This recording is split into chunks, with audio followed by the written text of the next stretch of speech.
right, good afternoon and welcome. Thank you for joining us on this chilly gray afternoon, but at least we have windows to look out.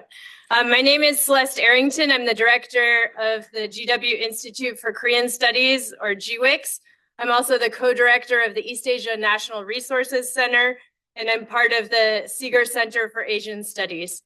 Those three institutions, in addition to the Taiwan Education and Research Program here at GW, are very pleased to co-host today's event. And as you can tell, this is not just a Korea policy forum, but we're looking at Korea in the broader Indo-Pacific context today.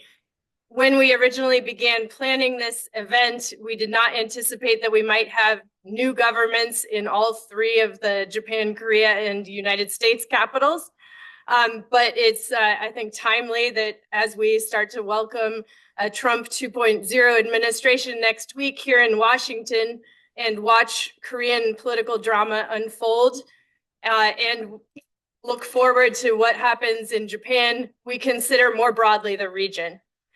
One thing besides our local co-hosts, I would like to say we are co-hosting today's event, GWIKS here at GW, alongside this Institute for Peace and Unification Studies at Seoul National University and Ritsumeikan University in Japan have all joined forces.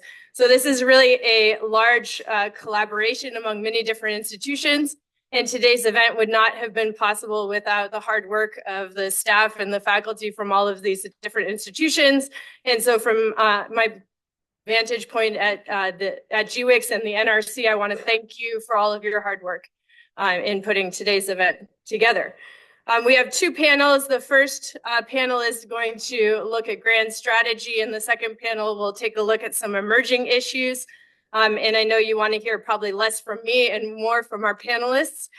So let me just say that as we look at the opportunities and challenges ahead for the US policy and the Indo-Pacific, I think this is a really critical juncture, to use a political science term, in which there are many different ways forward. And considering the diverse perspectives that we have on this important region and the United States role in interacting with this region today, I think you'll see from our panelists that we bring great insights and many different perspectives on the way forward.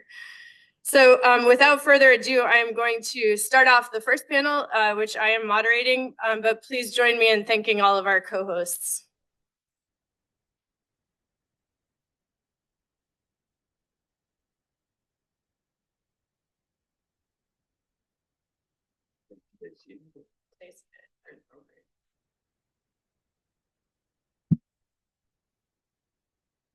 So our first panel today, is this microphone working?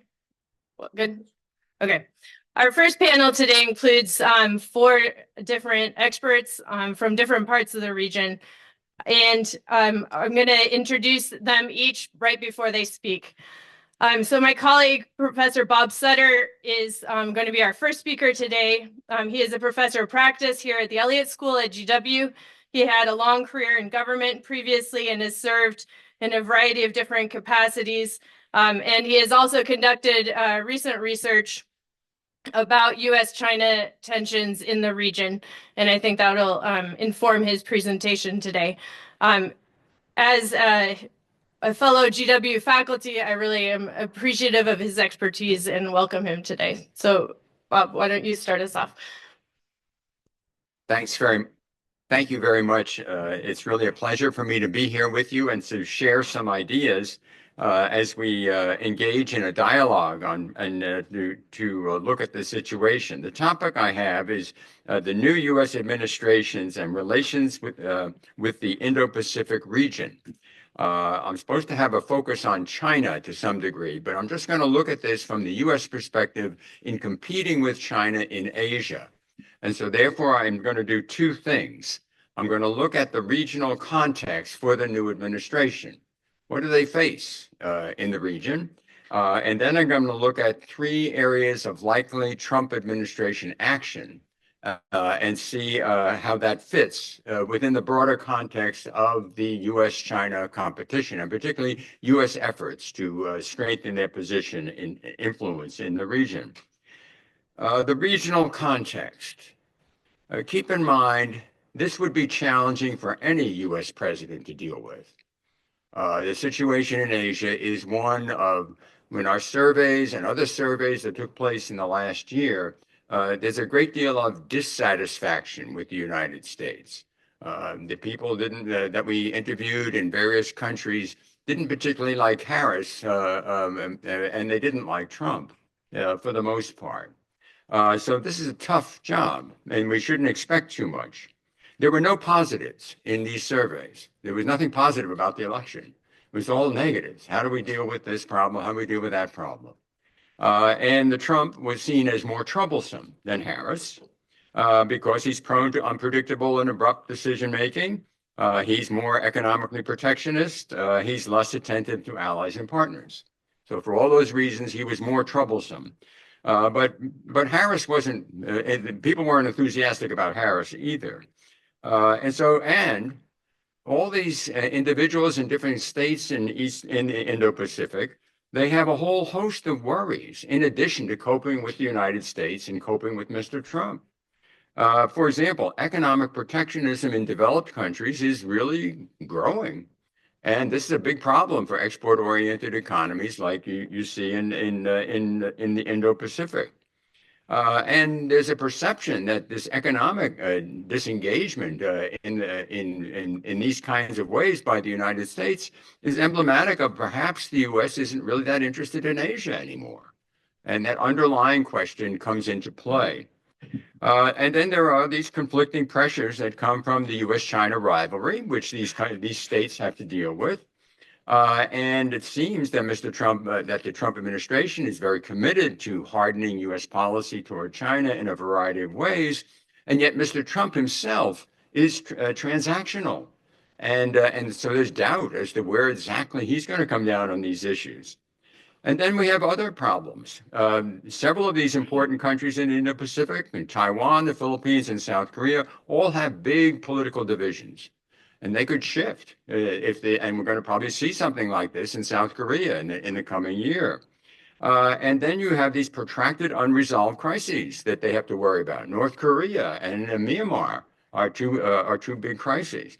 And then the Russians attacked Ukraine and broke all the rules in doing that and made many countries look at China as probably going to attack Taiwan.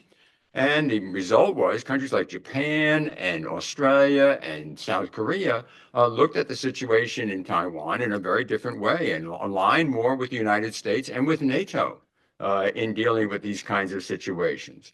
And then the war in the Middle East led to a perception that the U.S. was basically overstretched. They just couldn't, how can they do all these things? Well, I guess they can't. And there was a sense of that as well. So these kinds of, how does a U.S. leader overcome these kinds of things? I think it's a tall order. It's a very tall order. I'm very sympathetic with any U.S. president in this situation.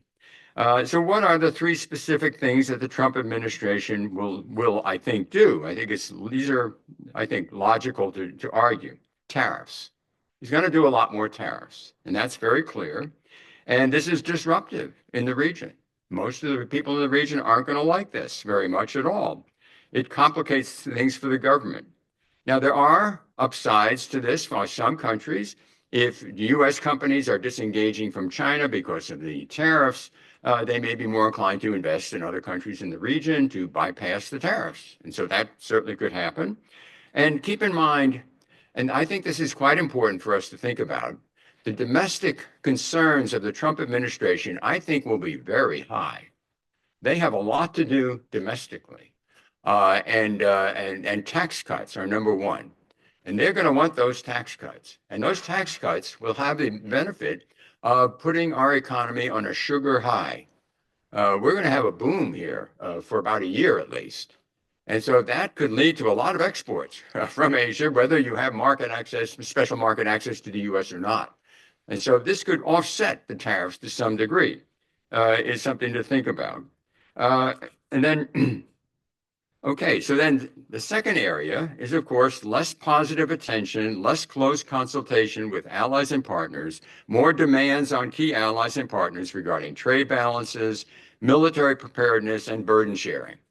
That's what happened in the first term. I think that's going to happen in this term as well.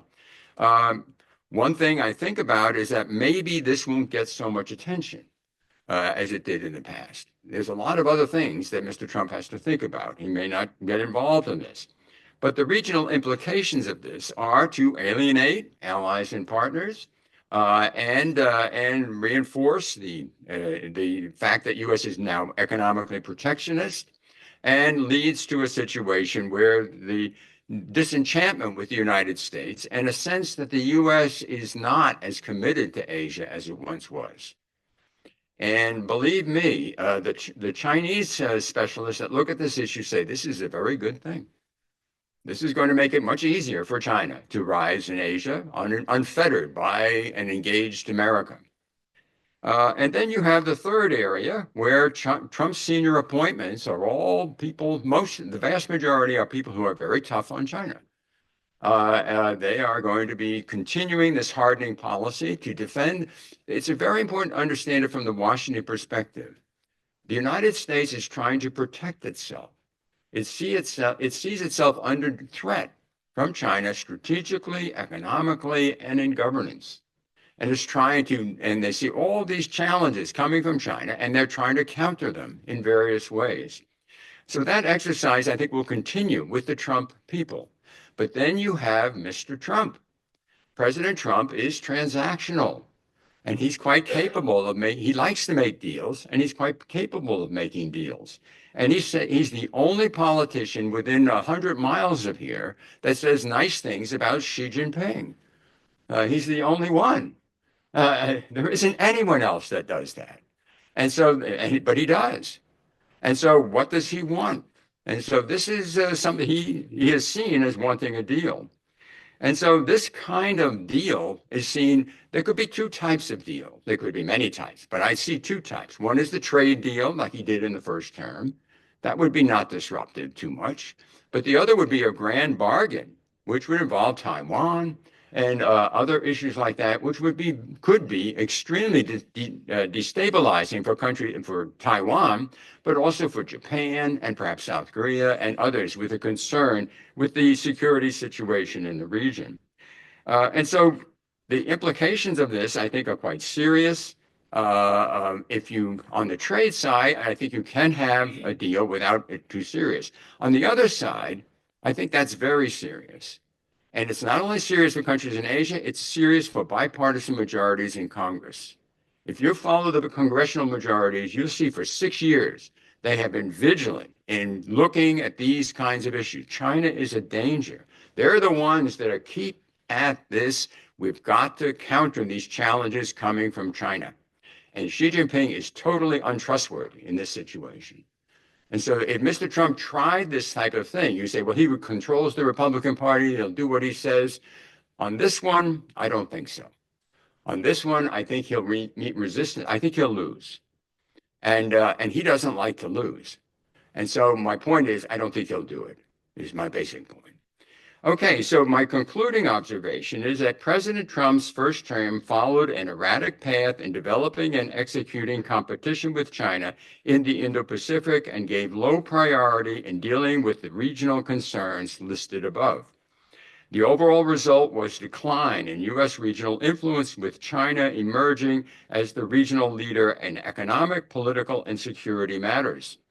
The Biden administration was more consistent in competing with China and more attentive to regional concerns, and U.S. influence in the region grew relative to China.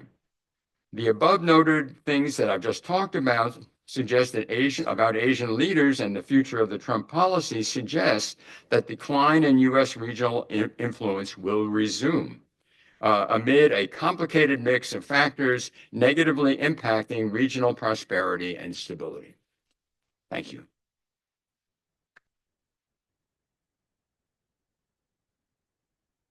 Thank you very much, Bob, for that presentation. I think you started us off well, if maybe not on the most optimistic of notes, but that is our challenge for today. We're going to turn to our second speaker today. Dr. Youngju Jang is a visiting research fellow at the Center for East Asia Peace and Cooperation Studies at Ritsumeikan University in Japan, where she got her PhD from Ritsumeikan University as well as her MA. And some of her specialties include Japan, DPRK, or North Korea relations, which will be the topic, or Japanese foreign policy will be the topic of her presentation today, as well as Japan's policy towards North Korea.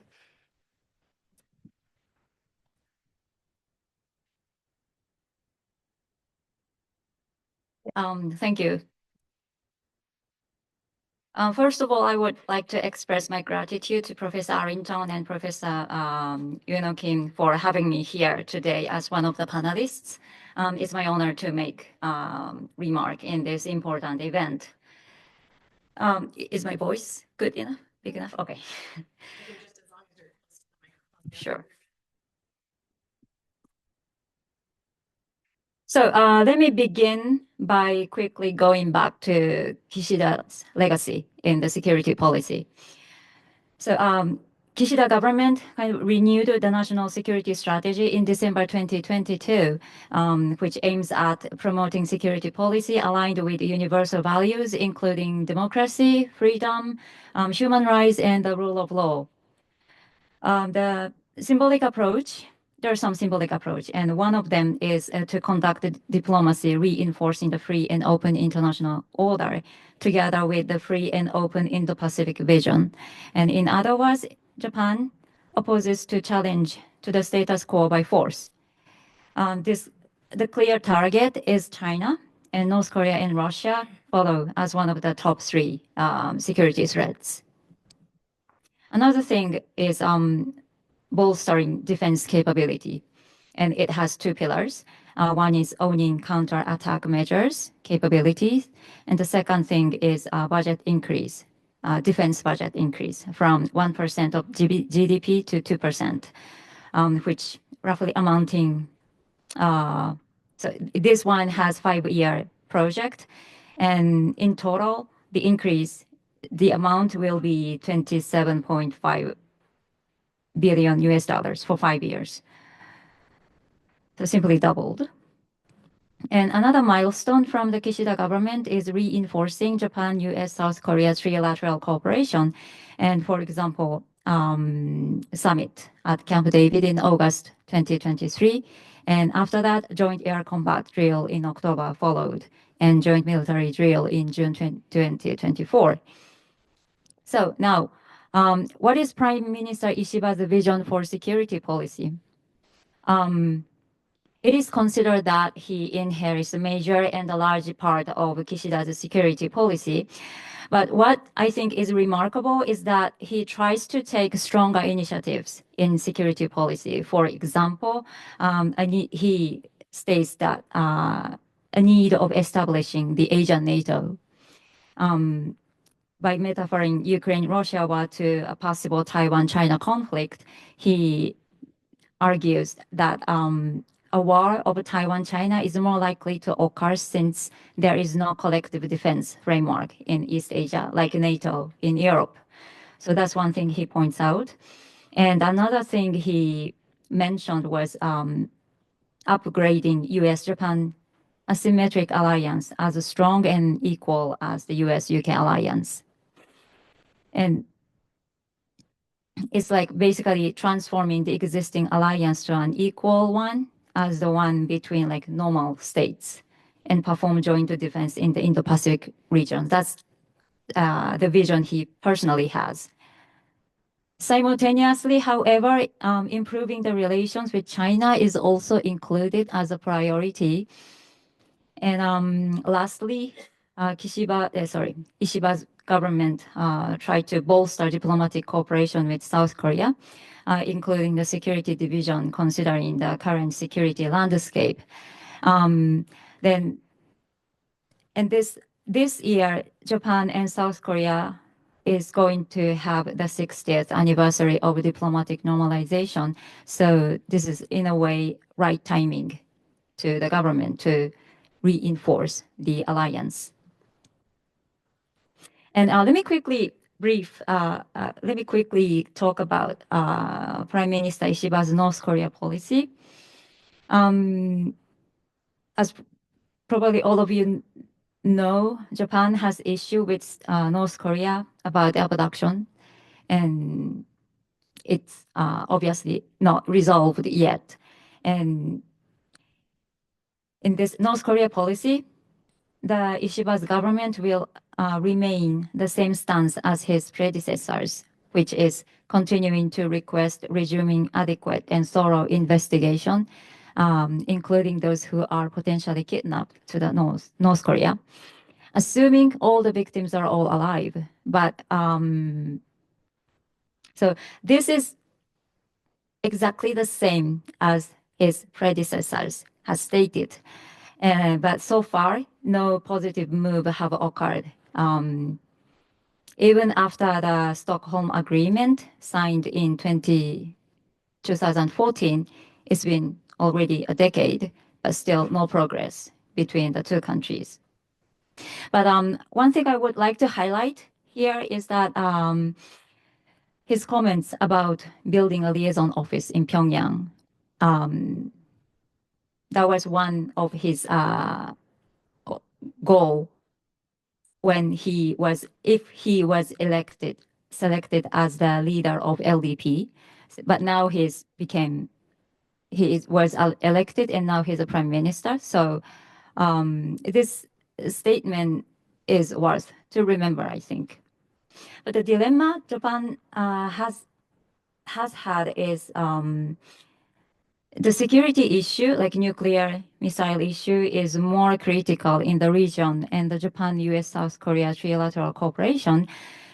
And because of this structure, Japan is not able to promote talks with concession beyond the US and South Korea's acceptable range.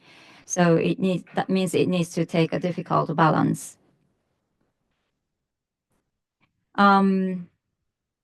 As my concluding remark, let me mention about the reality.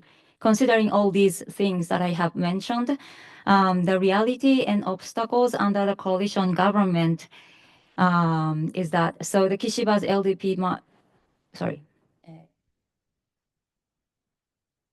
under this coalition government, so Ishiba's LDP marked a significant loss in the most recent House of Representative election in October 2024. And so having said that, unlike domestic issues, about external issues like including security issue, my view is that although Prime Minister Ishiba faces challenging circumstances under this coalition government, conduct of security policy is likely to remain relatively stable as Kishida's administration. And the obstacles or the uncertainty rather lie on the external factors, including and particularly the Trump administration's foreign policy and South Korea's martial law crisis and the directions of China's foreign policy. So how to take the balance among these critical factors is the key for a successful management of the Japan's security policy. Let me end here my remark. Thank you.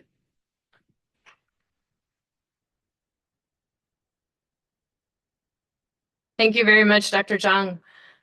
We'll turn back now to a U.S. perspective. It's my great pleasure to welcome back a GW alum and former student of mine, Drew Arviseth.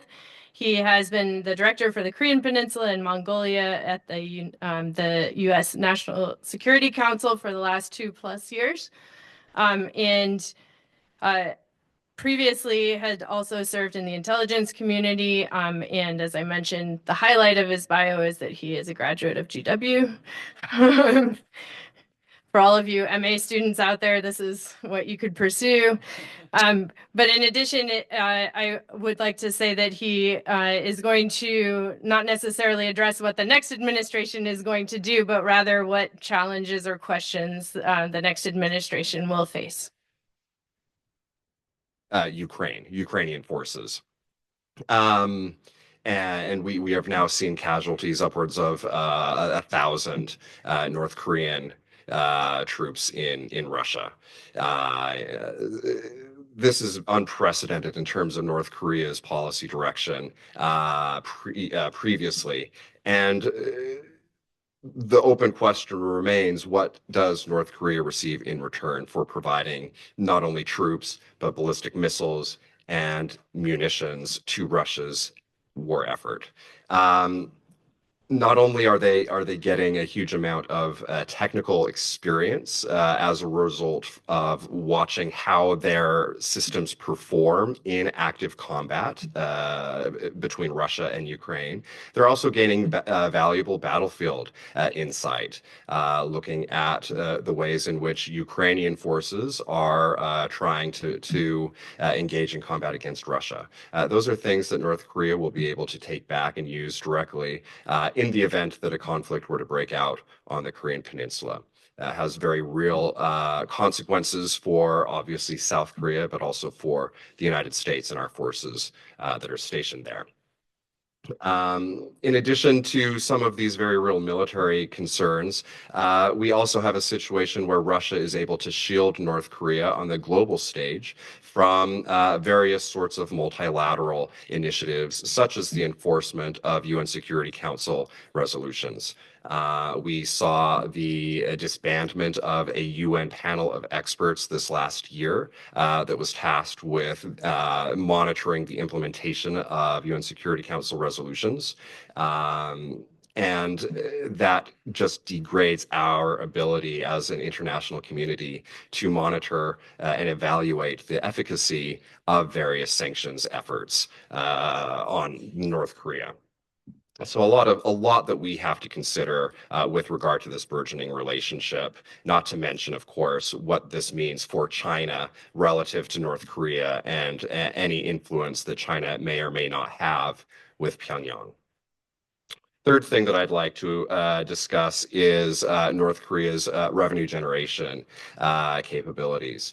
At this point, North Korea has a number of very proficient actors who are able to generate revenue through cyber-enabled means, cryptocurrency money laundering, the use of IT workers that in many instances have gained employment at legitimate businesses, but then who are able to send any revenue that they make back to North Korea, or they're able to use access to company resources to then steal those resources and divert them to North Korea. Hugely problematic for us for a number of reasons, but foremost would be the revenue goes directly to North Korea's WMD program, which is the final item that I'd like to address today.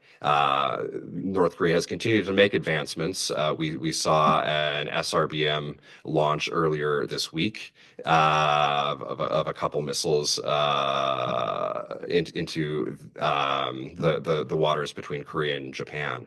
And this is just one of many actions North Korea has taken in order to continue advancing its weapons program. Fortunately, despite all of these developments, we have taken, as the United States, a number of actions to try and prepare ourselves against these sorts of military developments that North Korea is making. One of the key actions we have taken in the past few years is by increasing our extended deterrence commitments to our regional allies, particularly South Korea and Japan. We had the Washington Declaration that we announced back in 2023, and the subsequent Nuclear Consultative Group, which has really revolutionized the way in which the United States engages in planning and conversations related to potential nuclear contingencies related to North Korea. We have also substantially increased our trilateral cooperation between Korea, Japan, and the United States, beginning with, of course, the Camp David Summit that has been mentioned, but we have continued the work there, increasing the real-time data sharing related to the North Korea missile threat between our three countries, and also just a few months ago established a trilateral secretariat that we will use to ensure that we maintain at the working level as well as the senior official level close connections between our three capitals to ensure that any developments not only related to North Korea but related to the broader security environment in the Indo-Pacific are addressed, and we have alignment between our various policies toward the region. We've also looked very closely at the way in which we enforce sanctions, including in the establishment of a multilateral sanctions monitoring team that is helping us assess ways in which countries across the world are implementing those UN Security Council resolutions. That team will be able to provide reporting to the Security Council and to others in the international community as they work to prevent funds going to North Korea's illicit WMD program. That's just some of the work that we have been doing that is helping us set the stage for our continued ability to address North Korea-related threats, not only on the Korean Peninsula, but globally. Concerted efforts will continue to be made, not only by the U.S., but by our allies in the region, and we look forward to continuing the charge. Thank you.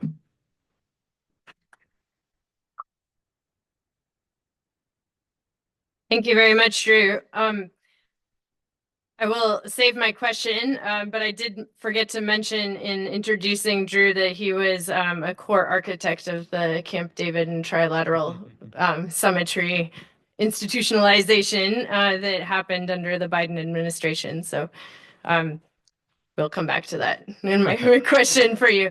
But last but not least, let me introduce Professor Kim Bom-soo, who is the head of the Institute for Peace and Unification Studies at Seoul National University. This institute has been a longtime partner of GWIKS, and I'm really grateful for that partnership. We have run a number of different events, and we also publish a U.S. ROK policy brief since late last year, which you might want to check out on the GWIKS or Seoul National University website. So Professor Kim Bom-soo is in the Department of International Relations at Seoul National University, a political scientist. He earned his PhD from University of Chicago, and has most recently also served as the dean for the College of Liberal Studies at Seoul National University. He has wide-ranging research interests, but the topic for his presentation today will focus on South Korea's foreign policy. So please join me in welcoming him. Thank you for introducing me. Yes, as Professor Ellington mentioned, I'm serving as a director for the Institute for Peace and Unification Study at Seoul National University. But my main expert area is political thought or the political theory. So my comments on foreign policy, Korea's foreign policy is superficial to some extent. Anyway, today I was asked to have a presentation on Korea's foreign policy and the U.S.-ROK alliance. For now, regarding this issue, maybe as many of you already know, I can say nothing is certain. So everything is uncertain under this situation.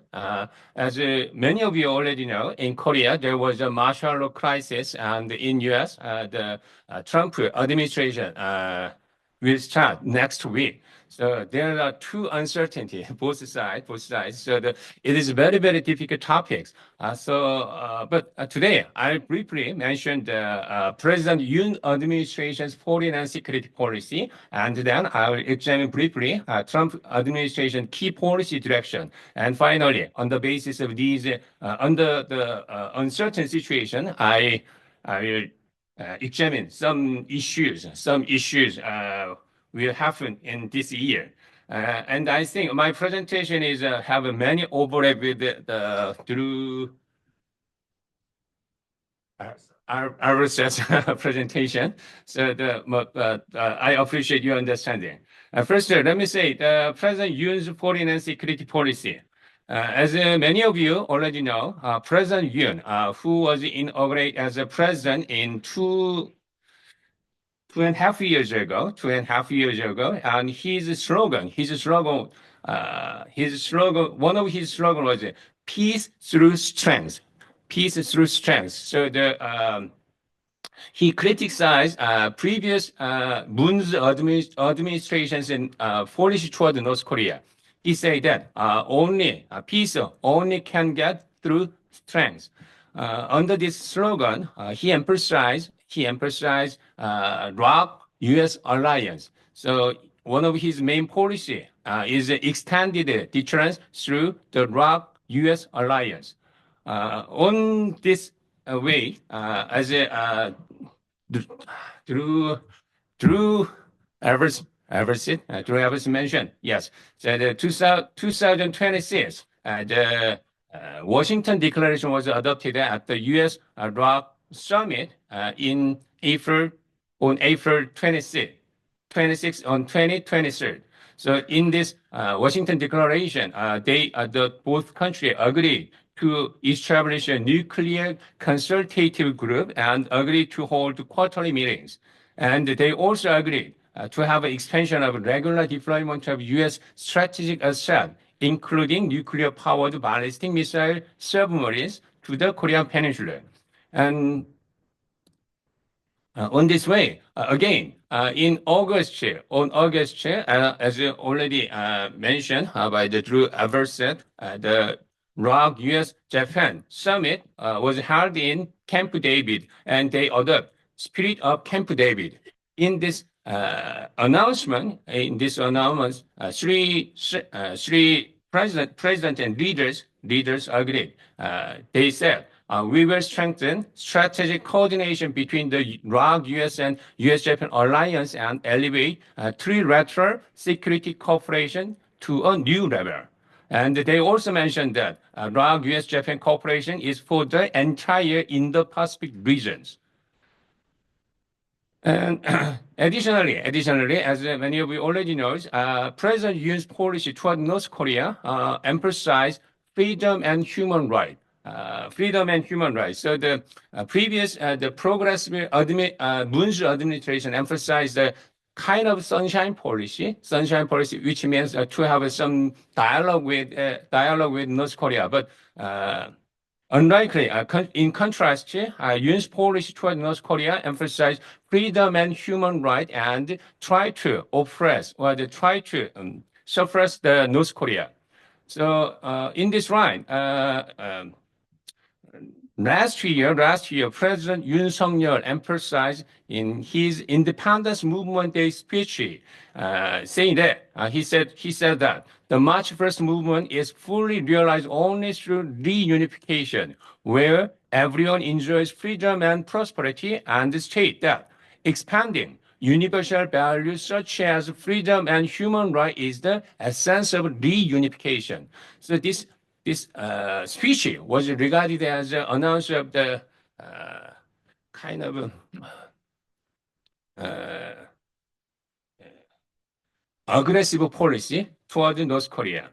At the same time, the President Yoon also mentioned that expanding the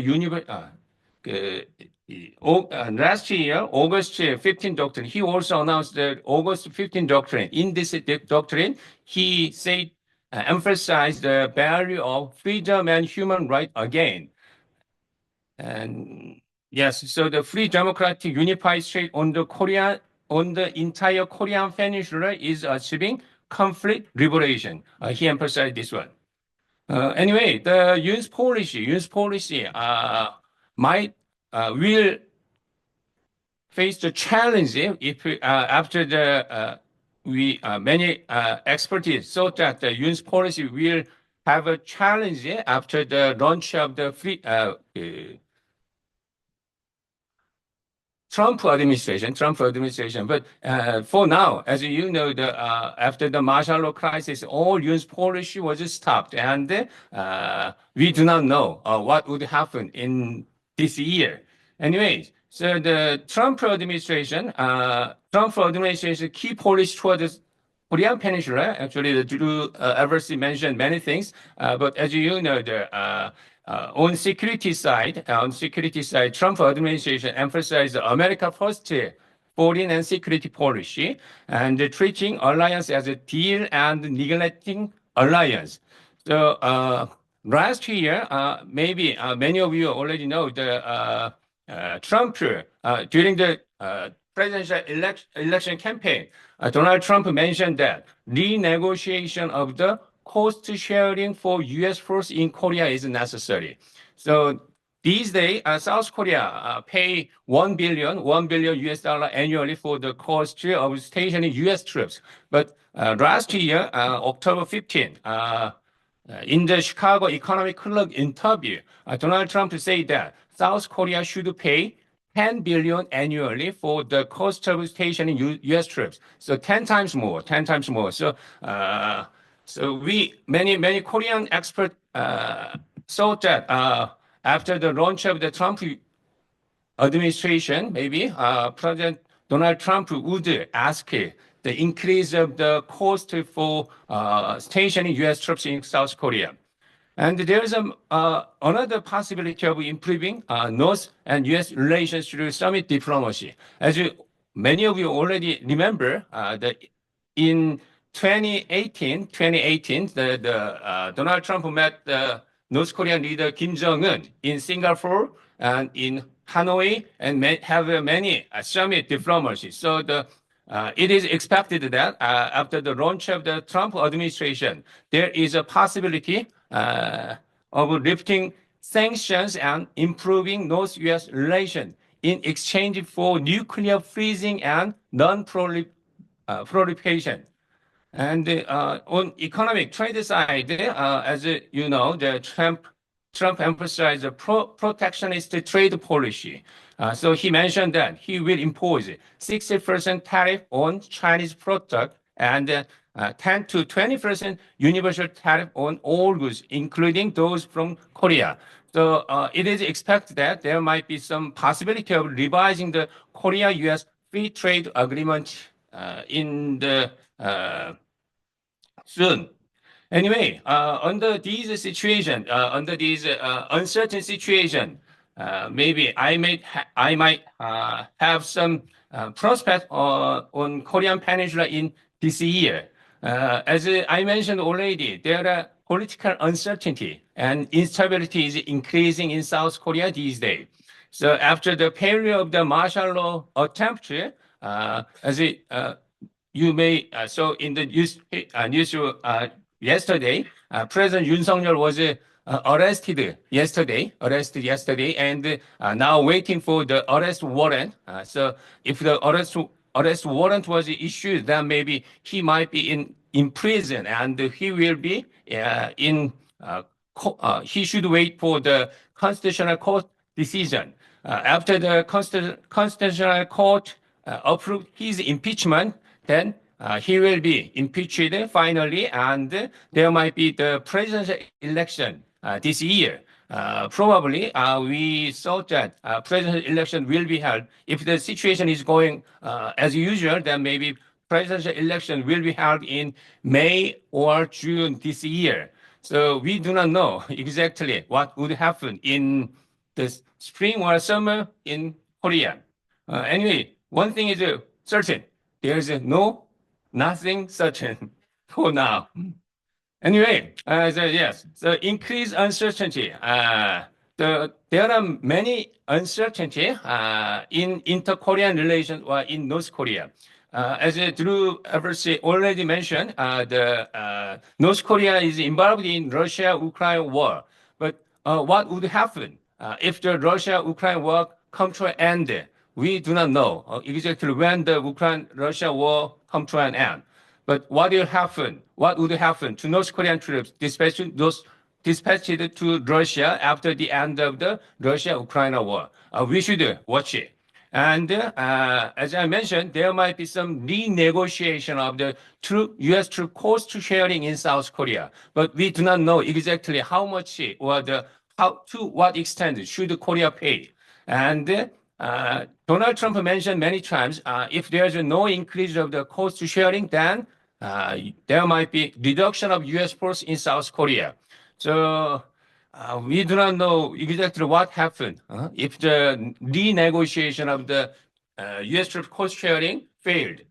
And another possibility is the revival of the, as I mentioned, 2018 North Korea U.S. summit. So as you know, the many policy experts say that not this year, maybe this year, Donald Trump administration focused on the Ukraine war, but next year, probably summer or just before the midterm election, there might be some possibility of the dialogue with North Korea. I'm not sure, but the many Korean experts say that Donald Trump's goal is to get the Nobel Peace Prize, having a negotiation with North Korea. So yeah, there's some possibility anyway. And finally,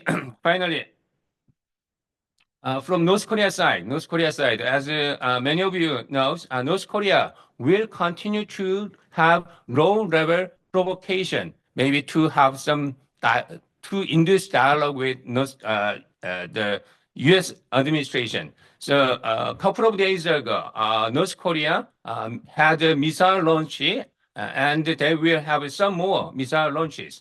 But the likelihood of the nuclear test seems very low, I think. And anyway, there might be some ongoing tension and stalemate in inter-Korean relations. If President Yoon Suk-yeol's impeachment is confirmed, a presidential election may be held in the spring of 2025. And if the Progressive Party get the power, then there might be some change. There might be some change in inter-Korean relations, but we do not know yet. But the possibility of large-scale military conflict between the two Korea seems very low, I think. Anyway, as a conclusion, I think managing stability in inter-Korean relation is very, very crucial for under these uncertain circumstances. So we should watch what would happen in Korea and what would happen in the U.S. Thank you for my listening.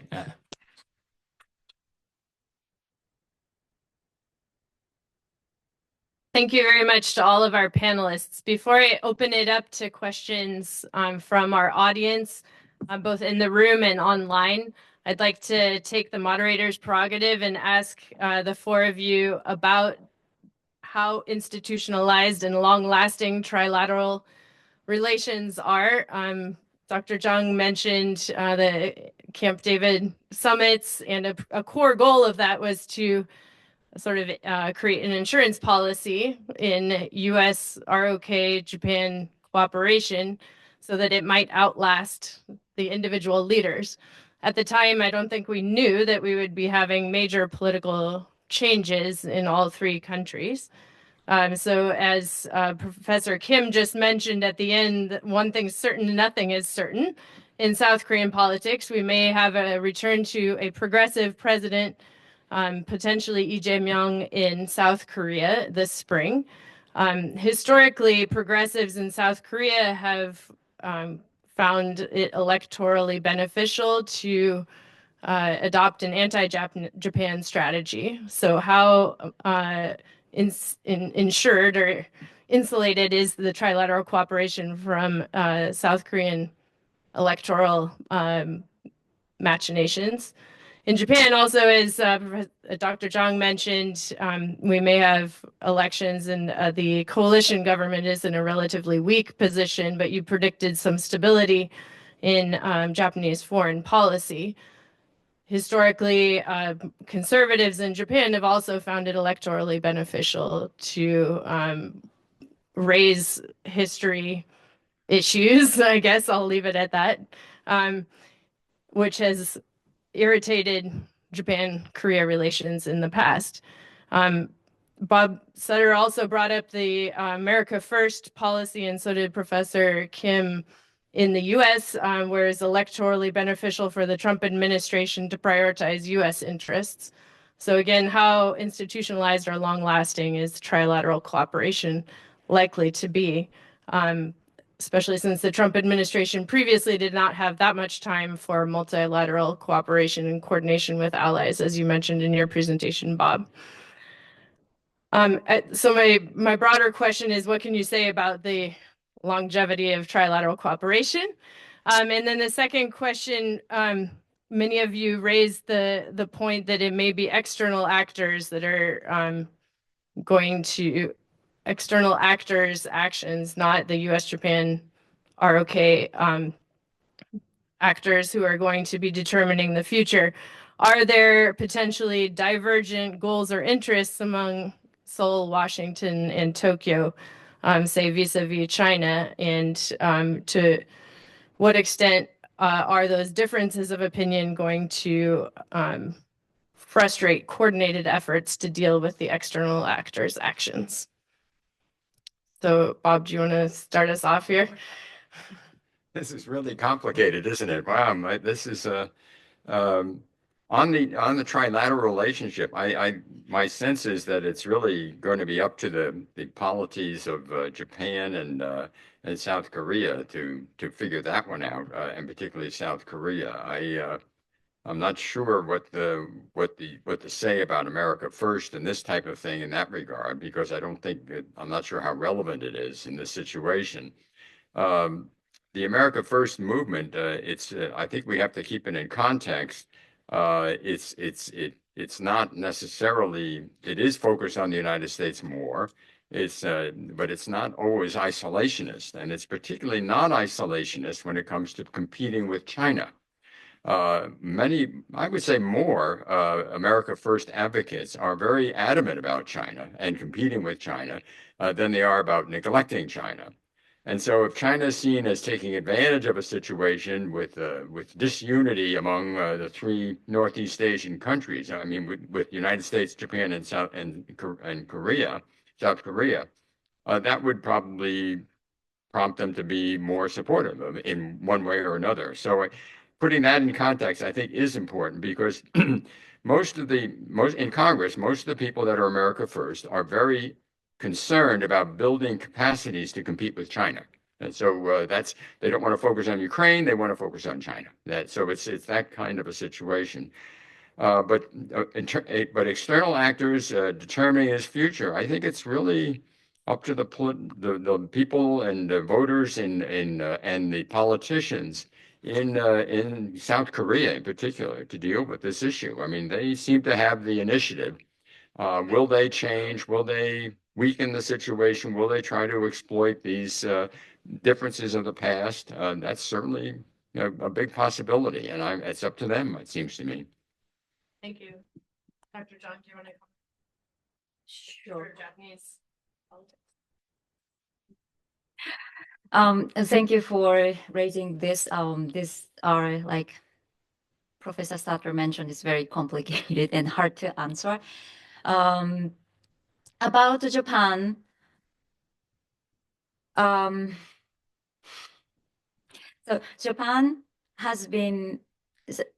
Japanese government has always emphasized its foreign policy center is with US-Japan alliance.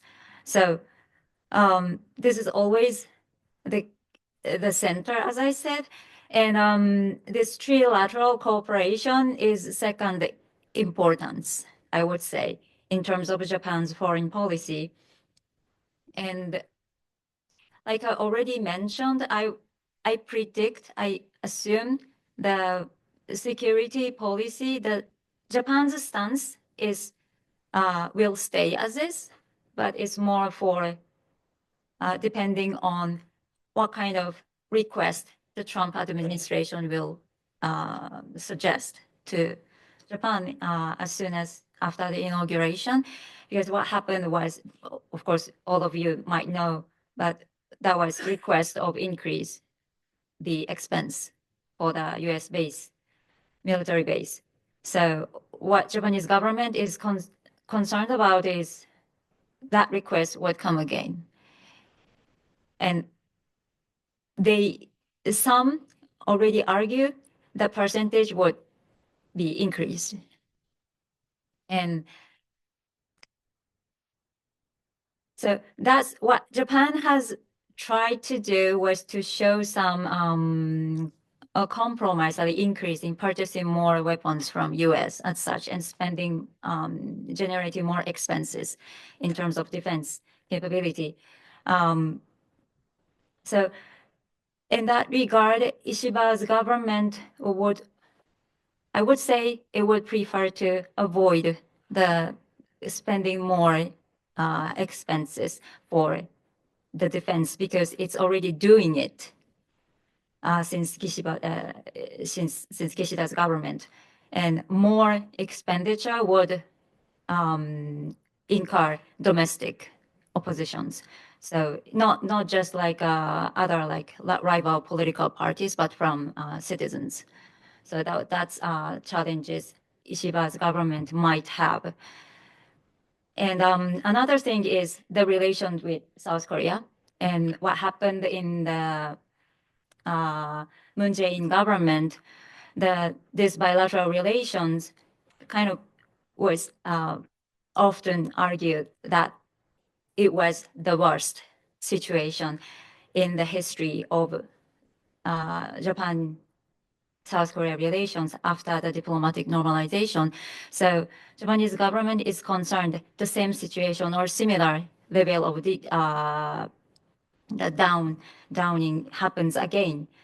So of course Japan wants to avoid that. So, and then if, for example, Lee Jae-myung was elected again as a president after President Yoon, the whole efforts that had been built over the past 2-3 years might get damaged to some extent. That's some concern Japanese government has. So it's so difficult to take initiative, maneuver the foreign policy of Japan. And yeah, maybe I should stop here. But then China, of course, Japan is concerned about Taiwan-China relations, and considering Abe's statement back in 2021, Taiwan's crisis is Japan's crisis. This statement still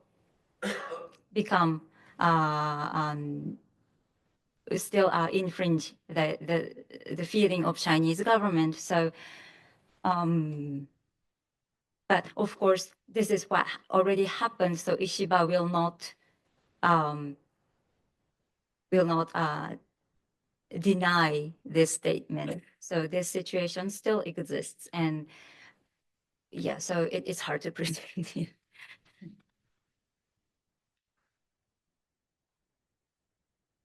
I very much appreciate the question, since it's certainly the one that I ask myself on a daily basis.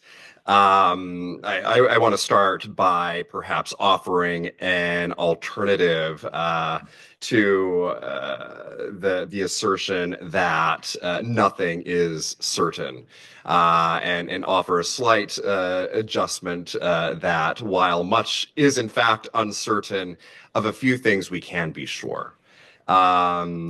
And what I will say with regard to trilateral cooperation between the United States, South Korea, and Japan is that we took a very deliberate approach to not only the Camp David summit, but to every trilateral interaction since then, to really institutionalize cooperation, not only at the leader level between our three countries, but within each and every one of our ministries. I'll give you a few examples today, but there are many, many more that I can't mention for lack of time. First, we agreed that we have a commitment to consult between our three countries on any shared security challenge. And we have used that a number of times in the past couple years to discuss a number of sensitive issues, to include, of course, the North Korea-Russia situation, as well as North Korean provocations and missile tests, for example. We have done a trilateral defense ministerial between our respective chiefs of defense, which has been really a valuable forum whereby we have discussed the ways in which we will engage in combined trilateral exercises such that we can improve our shared security and our ability to respond to various scenarios in the Indo-Pacific region. That is something that has been long in the works, and we have buy-in from our respective defense ministries in all three countries, which is truly remarkable progress. We have an Indo-Pacific dialogue that the State Department in the United States joins, as well as the foreign ministries from Korea and Japan, where we discuss our broader engagement and footprint in the Indo-Pacific region, whether that be humanitarian assistance, whether that be various types of development projects, looking at our economic relationship between our three countries with the broader region. We run the gambit in those discussions. That's something, again, where there's full buy-in at all levels of the foreign ministry apparatus. We have trilateral cooperation on North Korean cyber efforts and the actions that our three countries need to take between ourselves in terms of combating North Korean ability to generate revenue, but also engaging countries across the globe to discuss the severity of the issue and help them gain the insights they need to combat North Korean cyber activities in their own countries. Again, something that never would have been possible a few years ago when considering this trilateral relationship. Similarly, we're doing things like that in the sanctions space, looking at ways in which we can align our own autonomous sanctions against North Korea to ensure that we have a consistent policy approach across the three countries. I'll stop there in terms of things that we have done in the past couple of years alone to advance this trilateral relationship. That is a lot to undo by any one of the incoming leaders of our three countries. And that's really the focus that we have had, is looking at ways to build institutions, to build engagement at so many different levels that we have a lattice work of cooperation between the three countries, where in order to get rid of that, or if there were pressures by the public in any one of the three countries, it would require peeling back each one of those pillars, which fortunately, I think for all of us would take a pretty substantial amount of work. So the baseline for trilateral cooperation has been moved up. While there may be ups and downs along the road moving forward, I don't think that we are in a place where we will go back to what we have seen in previous iterations of trilateral cooperation. Thank you. Kim Bong-soo, do you want to add anything here? Yes, regarding the trilateral cooperation, basically I agree with Drew Albertchi. Said personally, I think even though the progressive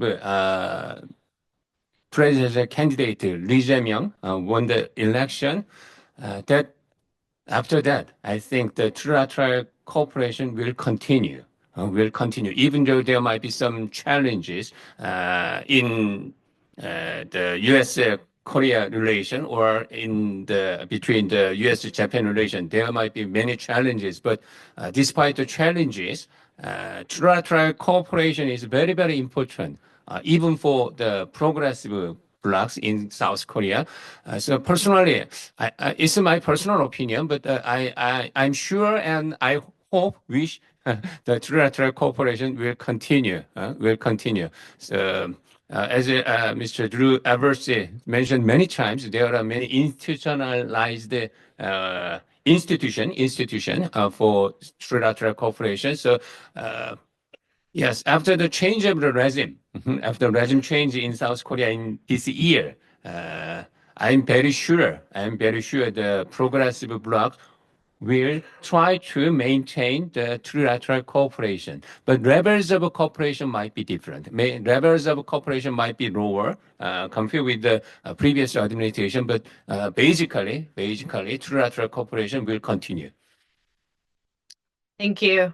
I'm going to open it up now to questions. Thank you for your patience from the audience. We have an audience online as well, so if you could type your questions into the Q&A box online. Let me ask that you identify yourself when you ask your question and keep your question brief. And if you want to address it to any one of our 4 speakers, please specify that. Okay, so I'll start taking questions now in the back. Can everyone hear me? Okay, my name is Mark. I am a journalist from United Daily News, based in Taiwan. So obviously my first question would be, how would Taiwan play into the grand strategy of Indo-Pacific? And how would this role translate into the upcoming administration when Trump had hinted that Taiwan need to pay up and increase military expense tremendously? Thank you. Do you want to take this? Yeah, so I tried to indicate, this is a possibility of a deal between Mr. Trump and Xi Jinping that would involve Taiwan, and I think this is not likely to happen. If I had to make a prediction today, I don't think it's too extreme, unless it was something that. I don't know how it could be workable in this sense. I mean, the whole idea of doing this sort of thing would have to show very clearly how Taiwan's security would be sustained.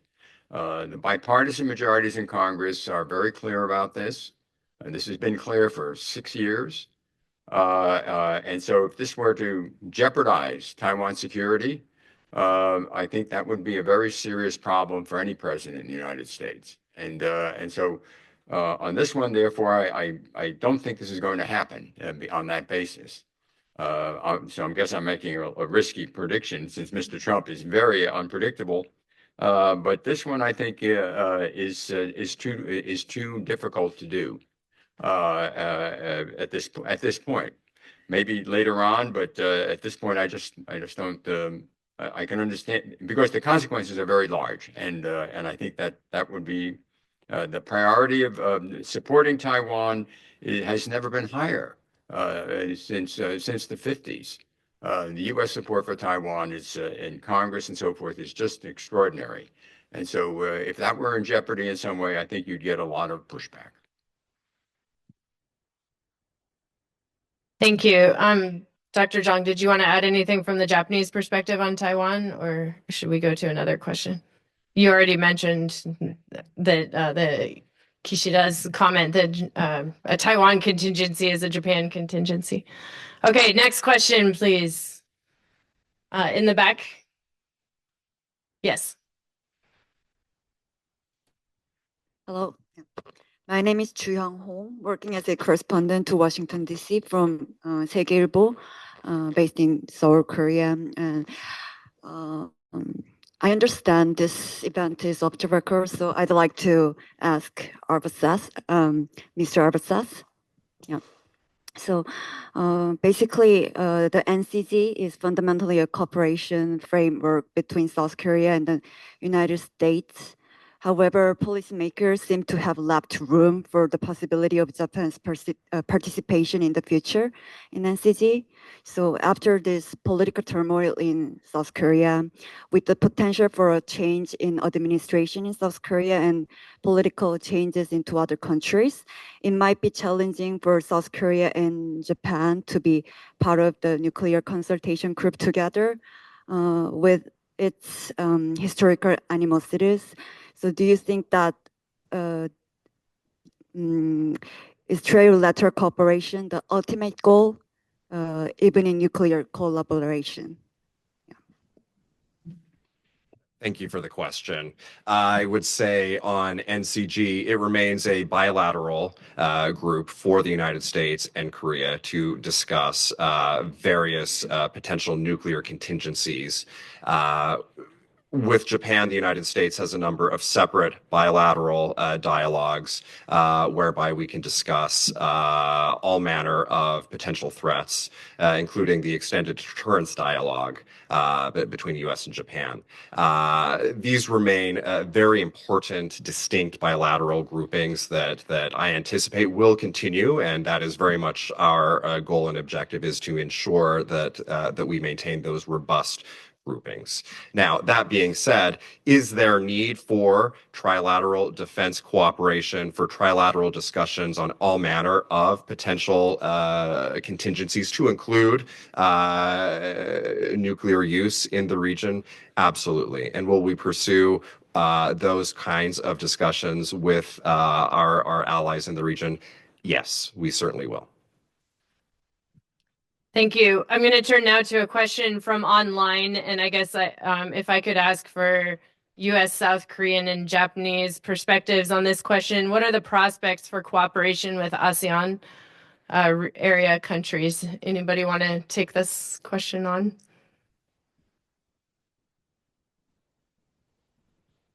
Potential opportunities?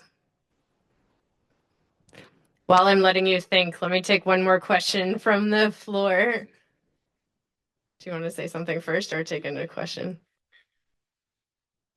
Okay, why don't you? Just on this one, one of the weaknesses of the Trump administration, the first term on ASEAN is concerned, is that he didn't go there. He didn't pay any attention to them. And I'm not sure that'll change in this administration. I think he'll probably not show up at the East Asian Forum and this type of thing. And so ASEAN will be unhappy. They'll be seen as secondary. And I wonder, I'm just speculating here, but I think, tell me this is a question really for the group, I think. How important is East Asia for Donald Trump now? I mean, when I look at the world, I say, God, he's got Ukraine, he's got the Middle East. Is he really going to pay much attention to East Asia? And so, and plus he's got all these, keep in mind that in the election, foreign policy was number 10 out of 10 issues being discussed. So it's not that big a deal politically. And so my sense is that he's not going to be that involved in these areas. And from the point of view of Japan, I think that's probably a good thing, because then they can finesse these issues and burden sharing and things like that.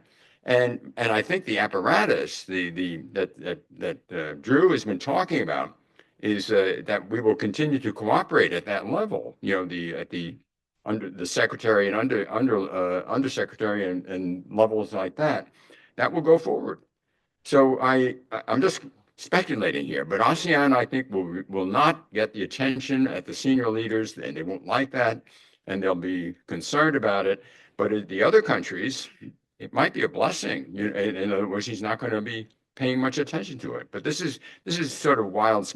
It's speculation. But I think that I look at the agenda, I look at how important this issue is for him, the East Asian issue is for him, and China's important. But apart from that, I don't see a big issue. Thank you very much. Another question from the floor. Go ahead here in the back.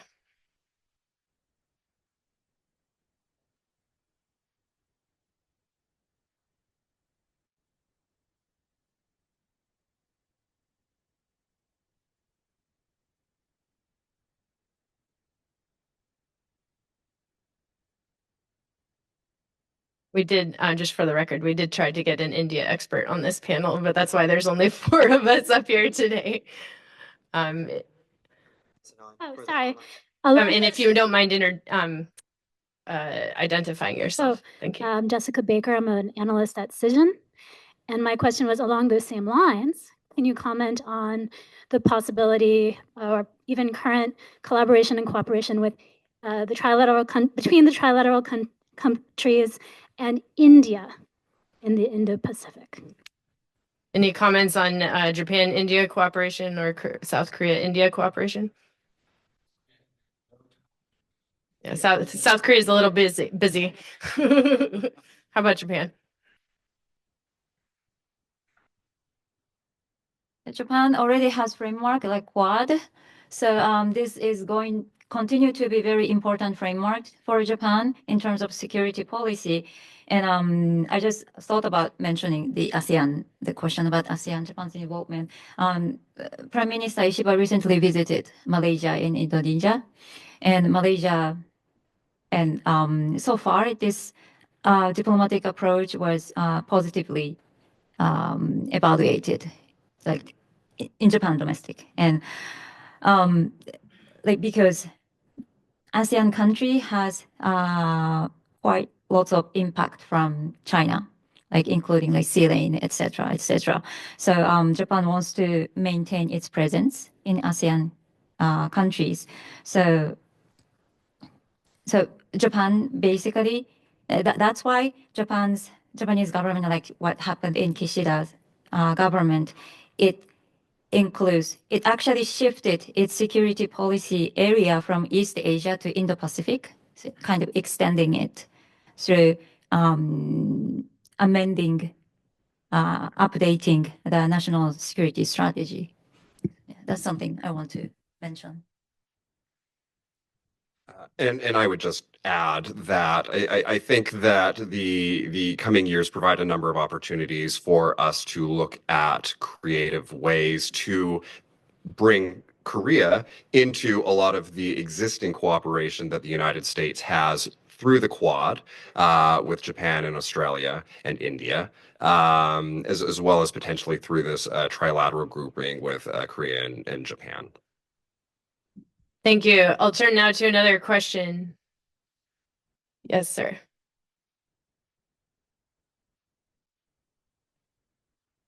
My name's Matthew Bragg. I'm a graduate from St. Mary's College of Maryland. I have a question about the trilateral partnership. Is it possible that, similar to how Russia sees NATO as a threat, would this alliance potentially be seen as a threat to China as well? And is it possible that this trilateral cooperation would expand as well? Who wants to take this on? Happy to talk about China. Sure. Chinese media has been very concerned about the positions of strength that the Biden administration has created in the Indo-Pacific region. They've been shrill about this.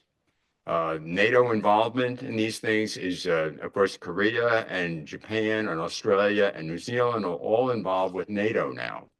And so the upshot of all this is that you have to say, at least from a media point of view, they take this very seriously. They see this as strategic encirclement. And so the trilateral cooperation between South Korea, Japan, and the United States is seen as a very formidable position of strength that the Biden government has been creating throughout the region. The Quad is another one. Now that Mr. Biden has lost the election and he's gone, they're dismissing it right now. But at the time, they were quite concerned about this, and that's in the 2022, 2023. These things were all being created in a very effective way. And at the same time, there was building positions of strength inside the country with passage of legislation with a couple of $1 trillion worth of appropriations to deal with China. And so I think they took it quite seriously. And I think that's a fact, and I think they're glad that Mr. Trump is president on this issue, because he's not concerned about these sorts of things. He doesn't get into these kinds of alignments very much. And so that's something that that's my observation on this. Thank you. Any other comments on this question? Drew. I'll jump in on this one as well. I think one of the key things that we should consider is that the United States, South Korea, and Japan are stronger standing together in the Indo-Pacific. And that is one of the key things that we have focused on with this trilateral grouping. Now, does that cause concern for partners that might view the United States, or countries, I should say, that might view the United States as an adversary? I imagine that yes, that probably does cause some concern. So we need to think about where are we as the U.S. Positioning ourselves? Is that something that is putting us on a trajectory where we achieve peace through strength, as President Yoon has espoused as is his own personal slogan, and is that the way in which some of these other countries in the region are viewing the actions that the three countries are taking? So food for thought for all of us. But at the end of the day, what we have worked to achieve is a stronger trilateral grouping that, as you're suggesting, has knock-on effects not only for North Korea, but for the PRC and other countries in the region. To wrap up this panel, I'd like to take two brief questions from the audience. Go ahead here in blue and in blue. Sorry, it's my favorite color. Go ahead. Thank you. Hello, my name is Anna Schrans. I'm a Belgian student, graduated in international politics and currently studying international war studies.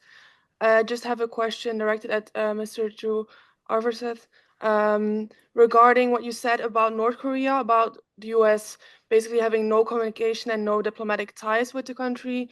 I was wondering if this was a specific shift since the end of the Trump administration, or if this was more gradually, and also how do you see this unfolding under his second administration?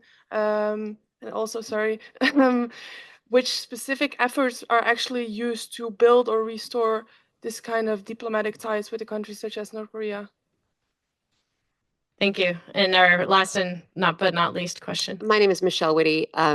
This is, well, primarily for Mr. Arveseth, but there's been a lot of talk of institutionalizing different processes and agreements in this room and elsewhere. Sometimes it is very explicitly about Trump-proofing agreements and processes. And Mr. Arveseth mentioned institutionalizing processes such that public pressure from Japan, South Korea, the United States, that they could withstand this public pressure. So I wonder, as a member of the public, how should we feel about our ability to influence foreign policy electorally?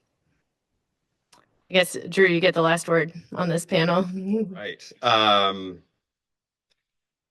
And I appreciate that question because that was actually the topic of my master's thesis here at GW, of all places. So I will come back to you. But first, let me turn to the question on diplomacy with North Korea. And say, look, this North Korea's approach is not specific to the Biden administration. It is much more generally directed at the United States of America. So while there is certainly an opportunity for our incoming team and the Trump administration to re-engage North Korea, and we will, of course, be looking very closely at what that means, I do not think that we are in a position to expect that North Korea is going to fundamentally shift its views on things like denuclearization, shift its views on the way in which it engages with the international community, shift the way in which it's reaching out to Russia, or the way in which it is procuring materials for its WMD programs. So we need to consider all of those aspects when we think about diplomacy with North Korea, because as much as we may reach out through our diplomatic channels, through whatever channels we have at our disposal, whether that be directly from the United States or with our partners, North Korea is on the other side of the phone, and they always have the option of just not picking up, and that's where we're at. Now, with regard to my comments on being resilient with respect to public opinion in our three countries, let me qualify that by also saying that sometimes there are divergent views within the public that need to be considered. It's certainly something that policymakers look at very closely on a day-to-day basis. And at the end of the day, when you're in national security, ultimately the final word is what is going to be in the best interest for the security of whether it be the United States, the Republic of Korea, or Japan. And that really is the overarching goal for civil servants in national security. So that needs to be considered. Now, does the public have ability to weigh in on these national security decisions? Absolutely. And I think that we're increasingly seeing that not only here in the US, but also in Korea and Japan. Obviously, there are strongly held views in both Korea and Japan with regard to trilateral cooperation and their own bilateral relationship that we need to work within. But there are also strongly held views as to the way in which trilateral cooperation, as well as each country's bilateral cooperation with the United States, improves their security vis-a-vis potential challenges posed by the DPRK, by the PRC, and Russia too, for that matter. So I think that what we need to focus on is where are areas of cooperation trilaterally that we can achieve that fill some of those security needs that the public is looking for, that do not cross a red line in terms of perhaps some of the historical issues that remain very near and dear to the heart of many within the public. So it's a very fine line to walk, but I do think that there is a path forward where we can achieve some of our security interests that we have, that we share, without diving into or delving into areas that are overly sensitive for the public. Thank you.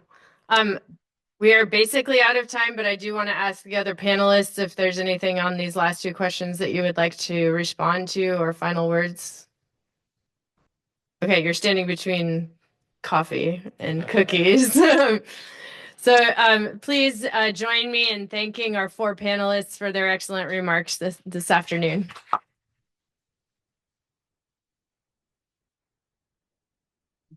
Just a note, if you can leave your jacket or something over your chair, that would help us to know how many chairs are occupied, because there may be some turnover in the audience in the room for the second panel. But I do encourage you to partake of the cookies and coffee that are outside, and return for panel 2, which will explore emerging issues. Thank you. Thank you very much.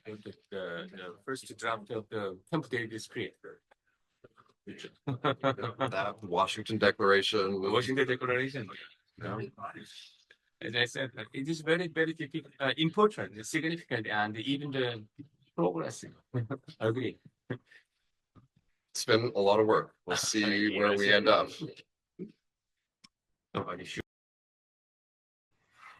Across East, South, and Southeast Asia. These dynamics are sure to help shape U.S. engagement as well as broader developments across the Indo-Pacific. For this panel's event format, I'll introduce each of the speakers in turn, who will have about 5 to 7 minutes to deliver remarks. Then we will move on to audience Q&A. So allow me to take my seat and we'll get started with our discussion.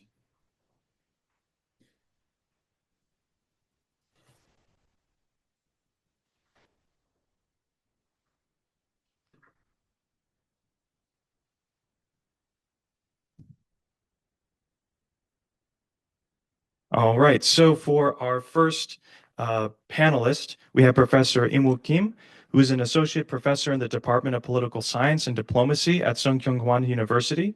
His main research interests include history and geopolitics of oil, politics of alliances, and the Korean Peninsula. His works have either appeared or are forthcoming in International Studies Quarterly, Security Studies, Journal of Global Security Studies, Contemporary Security Policy, the Pacific Review, Foreign Affairs, and others. Professor Kim holds a PhD in political science from George Washington University. Love to see our alumni coming back, where he was also a research affiliate at the Institute for Security and Conflict Studies. He holds a BA in philosophy, politics, and economics from the University of Oxford and received his MSc in politics of the world economy from London School of Economics. He's also a former recipient of the Fulbright Scholarship and previously taught at Korea Military Academy. He will be speaking on the topic of From Standoff to Stability, Navigating Nuclear Challenges in the Korean Peninsula. If you wouldn't mind welcoming Professor Kim. Thank you. Well, thank you for your kind introduction. It's really great to be back to the Elliott School. I'm a proud product of GW Education, so I thank the organizers for giving me this opportunity to be here and join this wonderful panel. I'm going to make 2 points in my, I guess, 5 to 7 minutes of presentation. My first point would be that, when it comes to North Korea challenge, crisis stability is emerging as the critical challenge to the stability of the Korean Peninsula. My second point concerns what do we do about the worsening crisis stability? And the current approach by the Washington and Seoul has been, as Professor Bum-soo Kim mentioned in the first panel, has been the peace through strength. And my point would be that it's partly true, but trying to get more deterrence capability does have deterrence effects, but also it generates escalatory pressure on the relationship, on the crisis. So I think we need to be more careful about what kind of strength we need to have. And the more pressing priority for the North Korea challenge now is not the getting more strength, but the creation of crisis control mechanisms.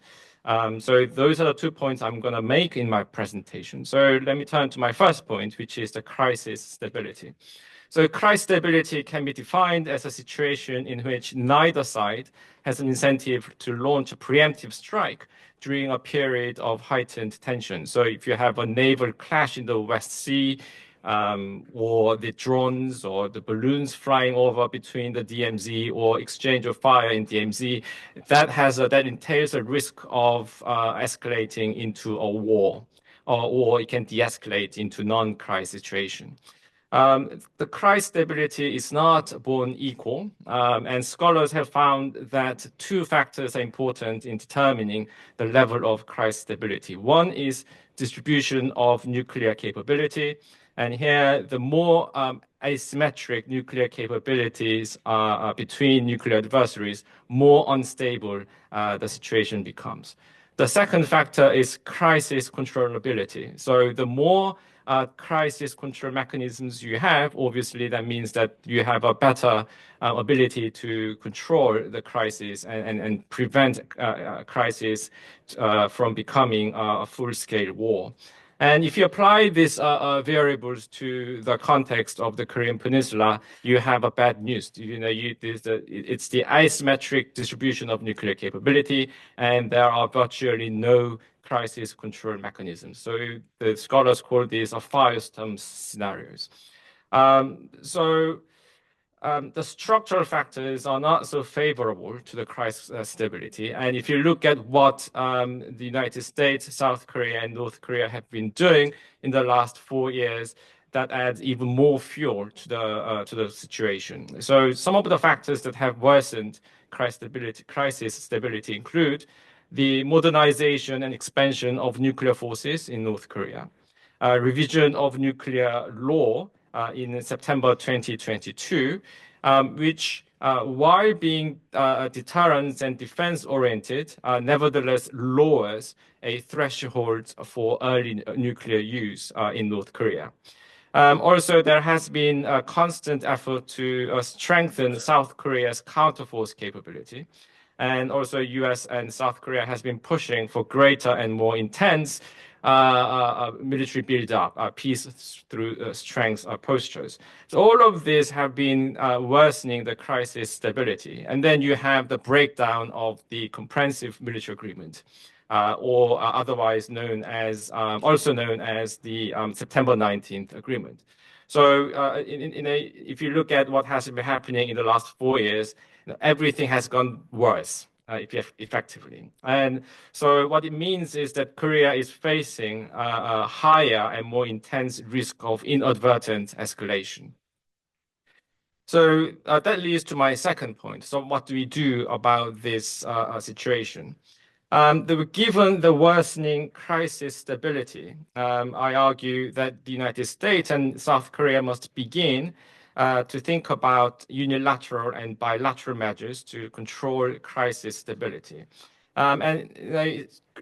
If we have the crisis control mechanisms, South Korea, United States will not be the first to do it because crisis control mechanisms have widespread presence between nuclear adversaries around the globe and have proven to be valuable source for communication between adversaries, valuable source to reduce anxiety and fear during military crisis, and reduce uncertainty that can cause inadvertent escalation. So the examples of crisis control mechanisms working would include the war in Ukraine. So if you look at the war in Ukraine, it has not escalated into nuclear war, despite Russia being the nuclear state and United States being the nuclear state. And one mechanism that helped to control this crisis has been the advanced notification. So the Russians have been testing their ICBMs and missiles during the war in Ukraine,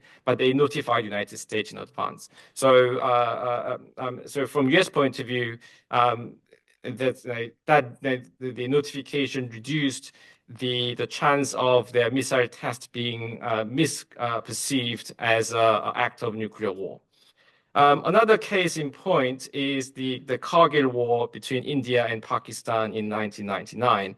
So again, India and Pakistan are nuclear states. They went to war back in 1999, but the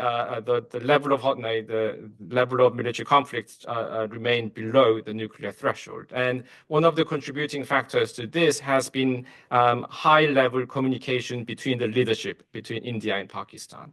So these are the examples of crisis control mechanisms we have, and I hope that that's a lesson that Seoul and Washington must take when it comes to their ability to control the crisis. They must recognize that there's no guarantee that crisis will not escalate, but you have to put in a lot of effort to control them. And it means that they need to be thinking about how to formulate a strategy to get North Korea into crisis control mechanisms. To be fair, Washington has been talking about this since last year. They mentioned interim agreement for risk reduction measures, but that was not received favorably in Seoul. The Seoul thought this would have an effect of recognizing North Korea's nuclear program. So it met with strong resistance in Seoul. I think this is misguided, and yet it shows how much opposition there is and political obstacles there are when it comes to introducing crisis control mechanisms. So some of the examples, some of the things we can do would include the hotline creation, notification measures, coming to agreeing on the code of conduct during crisis, or even unilateral declaration about the willingness to negotiate. I'm going to end. I'm not naive about the political challenges to make these measures happen. Again, the oppositions are everywhere. North Korea, as Drew mentioned in the first panel, has not been responsive to Washington's outreach for the last 4 years. But I think theory and history of nuclear weapons are quite clear that in the relationship between nuclear adversaries, you do not only need deterrence capability, but also you need the willingness to talk, communicate, and coordinate to serve the shared interest of avoiding unnecessary, unintended, inadvertent war involving nuclear weapons. So crisis control mechanisms is not pro-North Korea policy. This is a pro-stability policy. And I hope that this gets more attention among Seoul and Washington. All right, stop it here. Thank you so much, Professor Kim, for your opening remarks. Next, we have Ilaria Mazzocco, Deputy Director and Senior Fellow with the Trustee Chair in Chinese Business and Economics at the Center for Strategic and International Studies, and part of the Public Intellectuals Program with the National Committee on U.S.-China Relations. She has over a decade of experience researching industrial policy, Chinese climate policy, and the intersection between the energy transition and economic and national security. Prior to joining CSIS, she led research on Chinese climate and energy policy for Macro Polo, the Paulson Institute's think tank. She holds a PhD from the Johns Hopkins School of Advanced International Studies, where her dissertation investigated Chinese industrial policy. She holds a master's degree from Johns Hopkins SAIS and Central European University, as well as a bachelor's degree from Bard College. She speaks Chinese and Italian, and she'll be speaking on opportunities and challenges that lie ahead for U.S.-China relations under Trump 2.0, especially regarding economics, trade, climate, and energy security. Thank you for talking. Well, thank you so much for having me, despite being a SAIS graduate and not a GW graduate, but it is an honor to be here, and it's always fun to actually talk to a live audience, which since COVID has become more of a rarity. So I think I'm going to be talking a little bit about what the emerging challenges that the Trump administration will be facing. I think there's a lot of question marks, and I think that's something that we should probably be keeping in mind. But I think when we're looking at this, it's clear that there's some challenges that are going to be inherited from the Biden administration. In some cases, these are challenges or situations or policies that haven't been inherited by the Biden administration from the Trump 1 administration and even from the Obama administration, especially when it comes to some of the economic security issues. But others are evolving challenges that really have more to do with the changing environment globally, China's own posturing and trends internationally, and also, Trump administration's policies itself. So I think there's four broad buckets. We have sort of economic and trade policy challenges. We have others that fall under what I would call economic security or tech competition challenges. Others have more to do with global governance, as I would define it. And finally, more in the security realm, which I will be talking less about because I think we have far more expertise here in the room relative to mine. But I think one thing to keep in mind is that the security environment and national security concerns are increasingly shaping all the other emerging areas of concern. So I think, taking a closer look at what this means in practice, in the economic realm, I think we'll be continuing to hear conversations and, concern over capacity, trade with China. But I think we'll also be hearing a lot more about trade surpluses. And here, as a parenthesis, I think one big difference under Trump administration, the incoming administration, but also Trump 1, compared to the Biden administration, is that a lot of the challenges that have to do with China and a lot of the relationship with the policies towards China are going to not be as unique in the sense of what I mean is that, for example, in the case of trade, we're going to be seeing concerns and tension over trade surpluses with a lot of countries, including partners and allies. So it's not going to be sort of a China unique story. It's going to be a broader priority for the administration. So we'll be hearing a lot about tariffs. Again, China will not be unique in this part of the story. Of course, China is in many ways unique just because of its size and also because of its sort of priority as a national security concern. I think there's other questions that will also be important for the Trump administration. What happens to China's economy, right? A lot of question marks as to where China's economy is headed and what the Chinese government is going to do. There's a lot of expectations of new stimulus measures, but so far those stimulus measures that have been introduced have not been sufficient. movement. We've not seen a lot of movement in consumption, household consumption specifically. So a lot of question marks on what they can do, what they will do, will it be enough, and also will there actually be response in the economy. Finally, a couple of notes on the economic side, which are slightly, I would say, less less in the limelight, but I think will become pretty important, could become important. One is the question of market access. This has not been really a conversation point in recent years, but it used to be. And there is a possibility that we might hear more talk about actual deals under a Trump administration. I wouldn't say this is highly likely, but it's certainly something to sort of keep in mind. The other is Chinese FDI in the United States. I think here instead, this is becoming increasingly a topic, especially in some of the strategic or next generation technologies. And I think I would keep an eye on that and where that conversation goes. It's been quite politicized. On the economic security side, and I'll be brief, but we've seen now a slew of new announcements and rules over the past week by the outgoing Biden administration. I do not expect the Trump administration to take a very different stance on a lot of these issues. I think we'll see probably continuing on the same line in terms of export controls and restrictions on strategic technologies.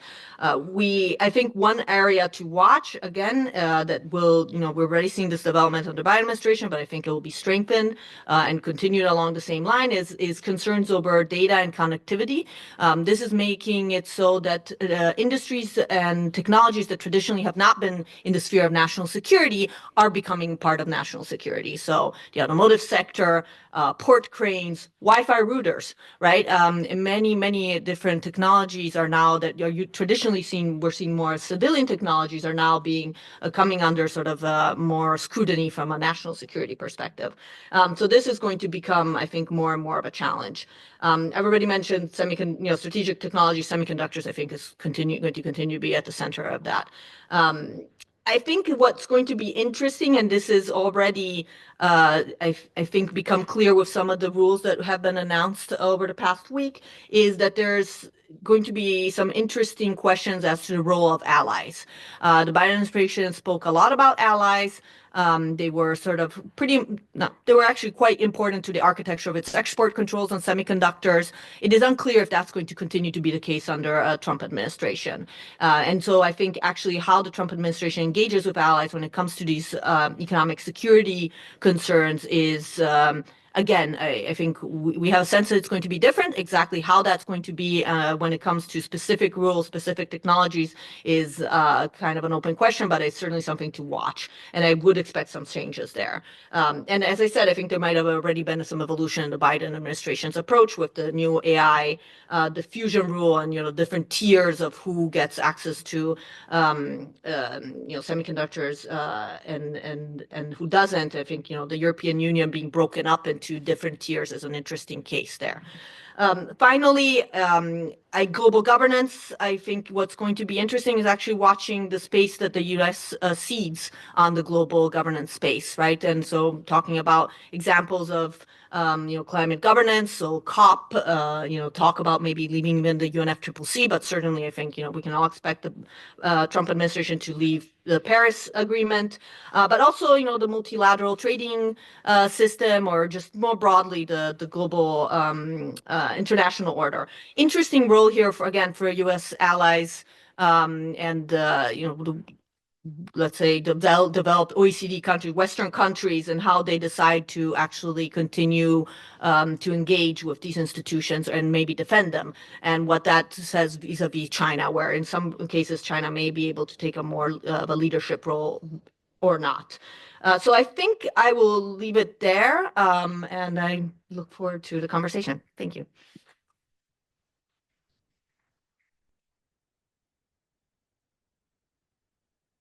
All right, thank you so much. Next, we have Dr. Prashanth Parameswaran, a fellow with the Wilson Center's Asia program, where he produces analysis on Southeast Asian political and security issues, Asian defense affairs, and U.S. foreign policy in the Asia Pacific.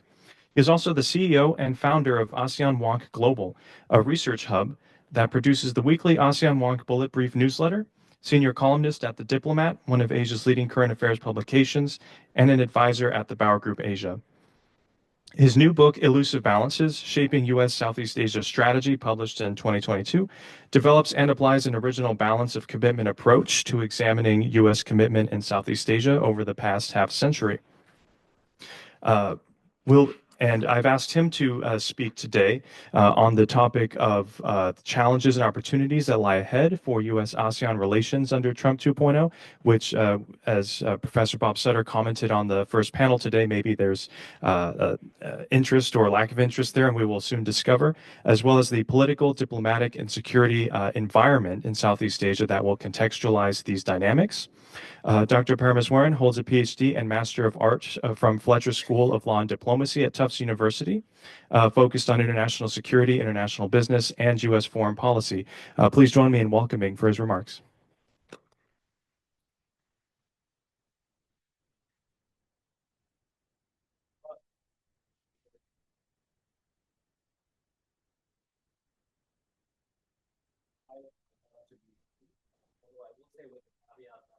Southeast Asia is an extremely diverse region. 11 born and raised there. And so rather than me just talk about my own opinion and commentary, I thought what I'd rather do is I just actually came back from a trip where I was in several of these Southeast Asian countries. I traveled to 10 of the 11 countries last year for a couple of reports I was doing with the Wilson Center. And obviously, even though I was interested in talking about the region, everybody was asking me about what's going to happen in the US elections here. So I thought what I would do is kind of share 3 buckets of sort of opportunities and challenges that countries in the region are thinking about and how they're thinking about the United States more generally. And I would say there are sort of 3 categories: the sort of bilateral, the regional, and the global. I think bilaterally, you tend to see in Southeast Asia a bit of friendly competition between various countries, not sort of alien to other parts of the world as well, of countries just kind of vying for influence, sort of, having deals between the administration, whatever administration that might be, on areas of, say, geoeconomics, critical minerals, for example, semiconductors. There's a lot of friendly competition that goes on there, a lot of diplomatic engagement. I think there, different countries will see their fortunes kind of rise and fall. There was a Trump risk index that The Economist put out a few months before the election, and 3 of the Southeast Asian countries were on there. Vietnam was on there for trade, the Philippines was on there for security and spending a little less on defense than the Trump administration might like, and Singapore, interestingly, was there on immigration, on issues like student visas, for example. But if you look at those 3 countries all managed the first Trump administration actually pretty well. They extracted concessions. They convinced the Trump administration that they're going to do a lot more on things like North Korea, for example. They managed a lot of the trade deficit questions. So if you talk to the elites and governments in these countries, they actually feel quite confident about managing the bilateral aspect of that conversation. I think where you see a bit of concern is in the smaller countries in Southeast Asia, which perceive, rightly or wrongly, that under a Trump administration, there will be a lot of time for big countries. So the Indonesias of the world, significant countries like Vietnam, for example, but not so much, countries like Brunei, Cambodia, Laos, for example. What will these countries get out of a Trump administration that might be focused more selectively on certain countries and sort of the notion of what have you done for the United States lately? That's a question that you can ask, countries like the Philippines, for example, that's a treaty ally. I'm not so sure how that conversation will go with Laos, right? Which is a country which is facing its own developing problems. And frankly, if you talk to Laotians about the U.S. legacy in Laos, it was mostly the fact that that country was blown to bits by the United States. More bombs dropped on Laos, more so than World War II as a whole, right, during that time. So it is an interesting conversation depending on which country you talk to. I think on the regional lens, what you see is a tension between minilaterals and multilaterals.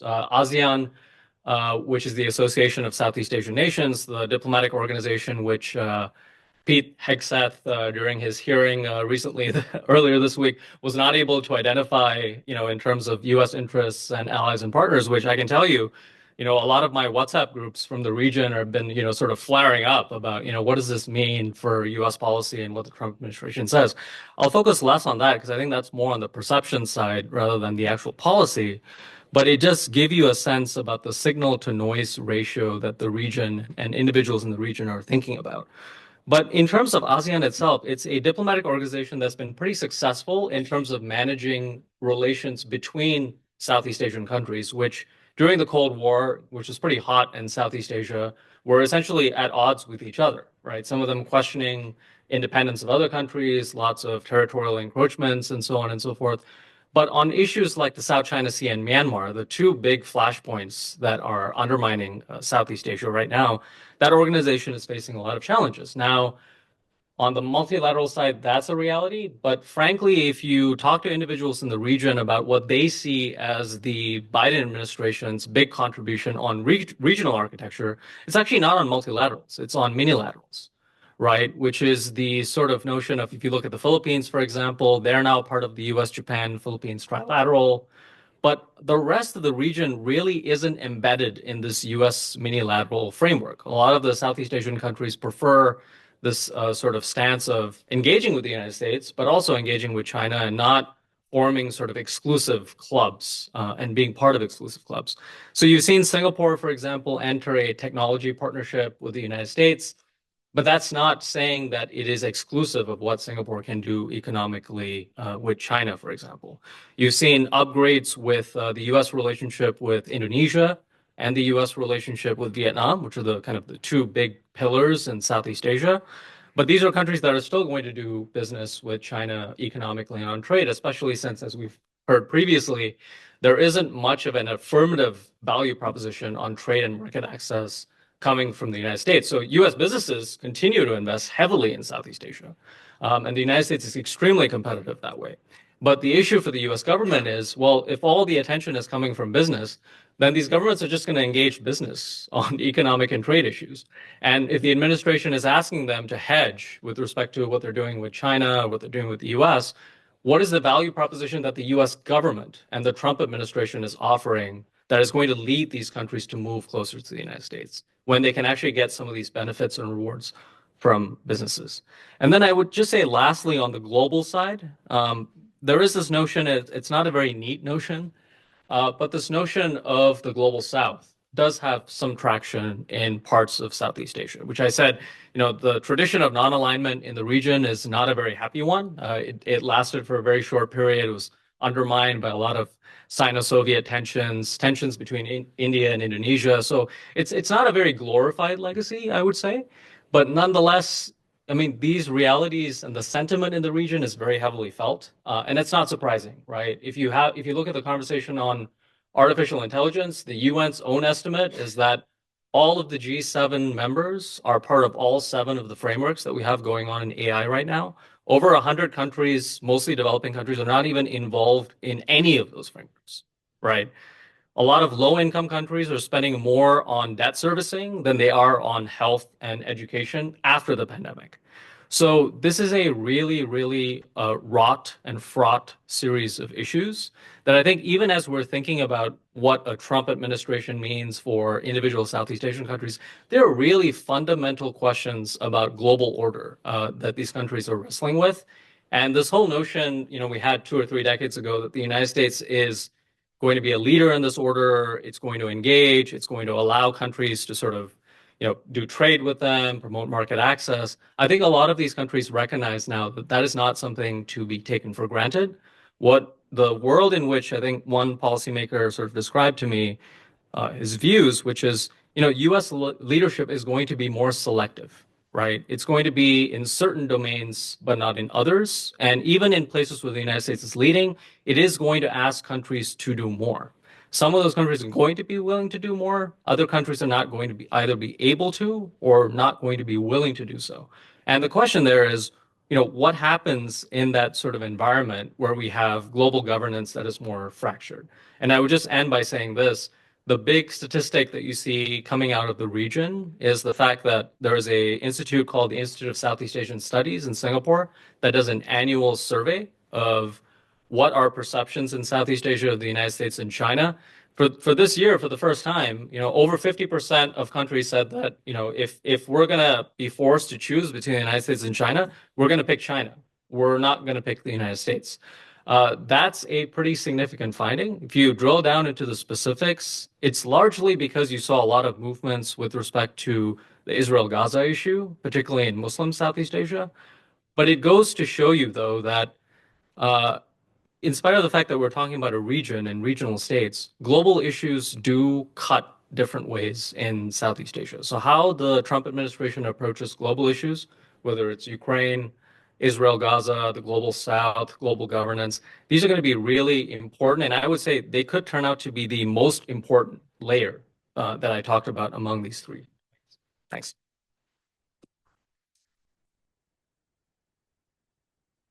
Thanks so much, Prashant. Next, we have Anne Kowalski, Senior Non-Resident Fellow at the Global Taiwan Institute, who has a decade of experience in think tank, government, and private sector on Indo-Pacific policy.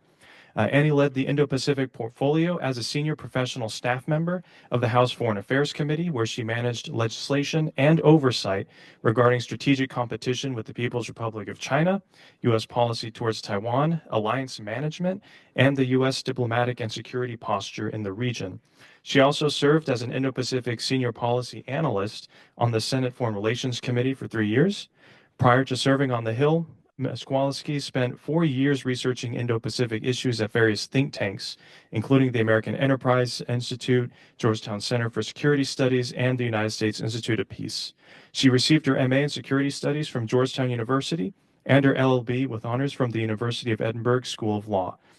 She'll be speaking on the most significant opportunities and challenges that lie ahead for U.S.-Taiwan relations under Trump 2.0 and beyond. Thanks so much, Anne, for your remarks. Thanks, Richard. Thanks to all the organizers for this panel, and thanks for welcoming behind enemy lines as a Georgetown alum. I thought I would kind of speak first to Trump's approach to the region and then focus in on Taiwan. And of course, everyone loves to overgeneralize the Trump administration, so why not give it a go? Trump has obviously been known to be unpredictable, and it's debatable how much of that unpredictability is baked into a grander strategy or not. But amongst all the unpredictability of the president, I think he's been remarkably consistent on two issues in particular, and we can definitely expect him to use those frameworks in his approach to the region as well. The first is on trade. I think if there's one thing to take away on Trump trade policy is that trade policy is domestic policy. I'll say it again, trade policy is domestic policy.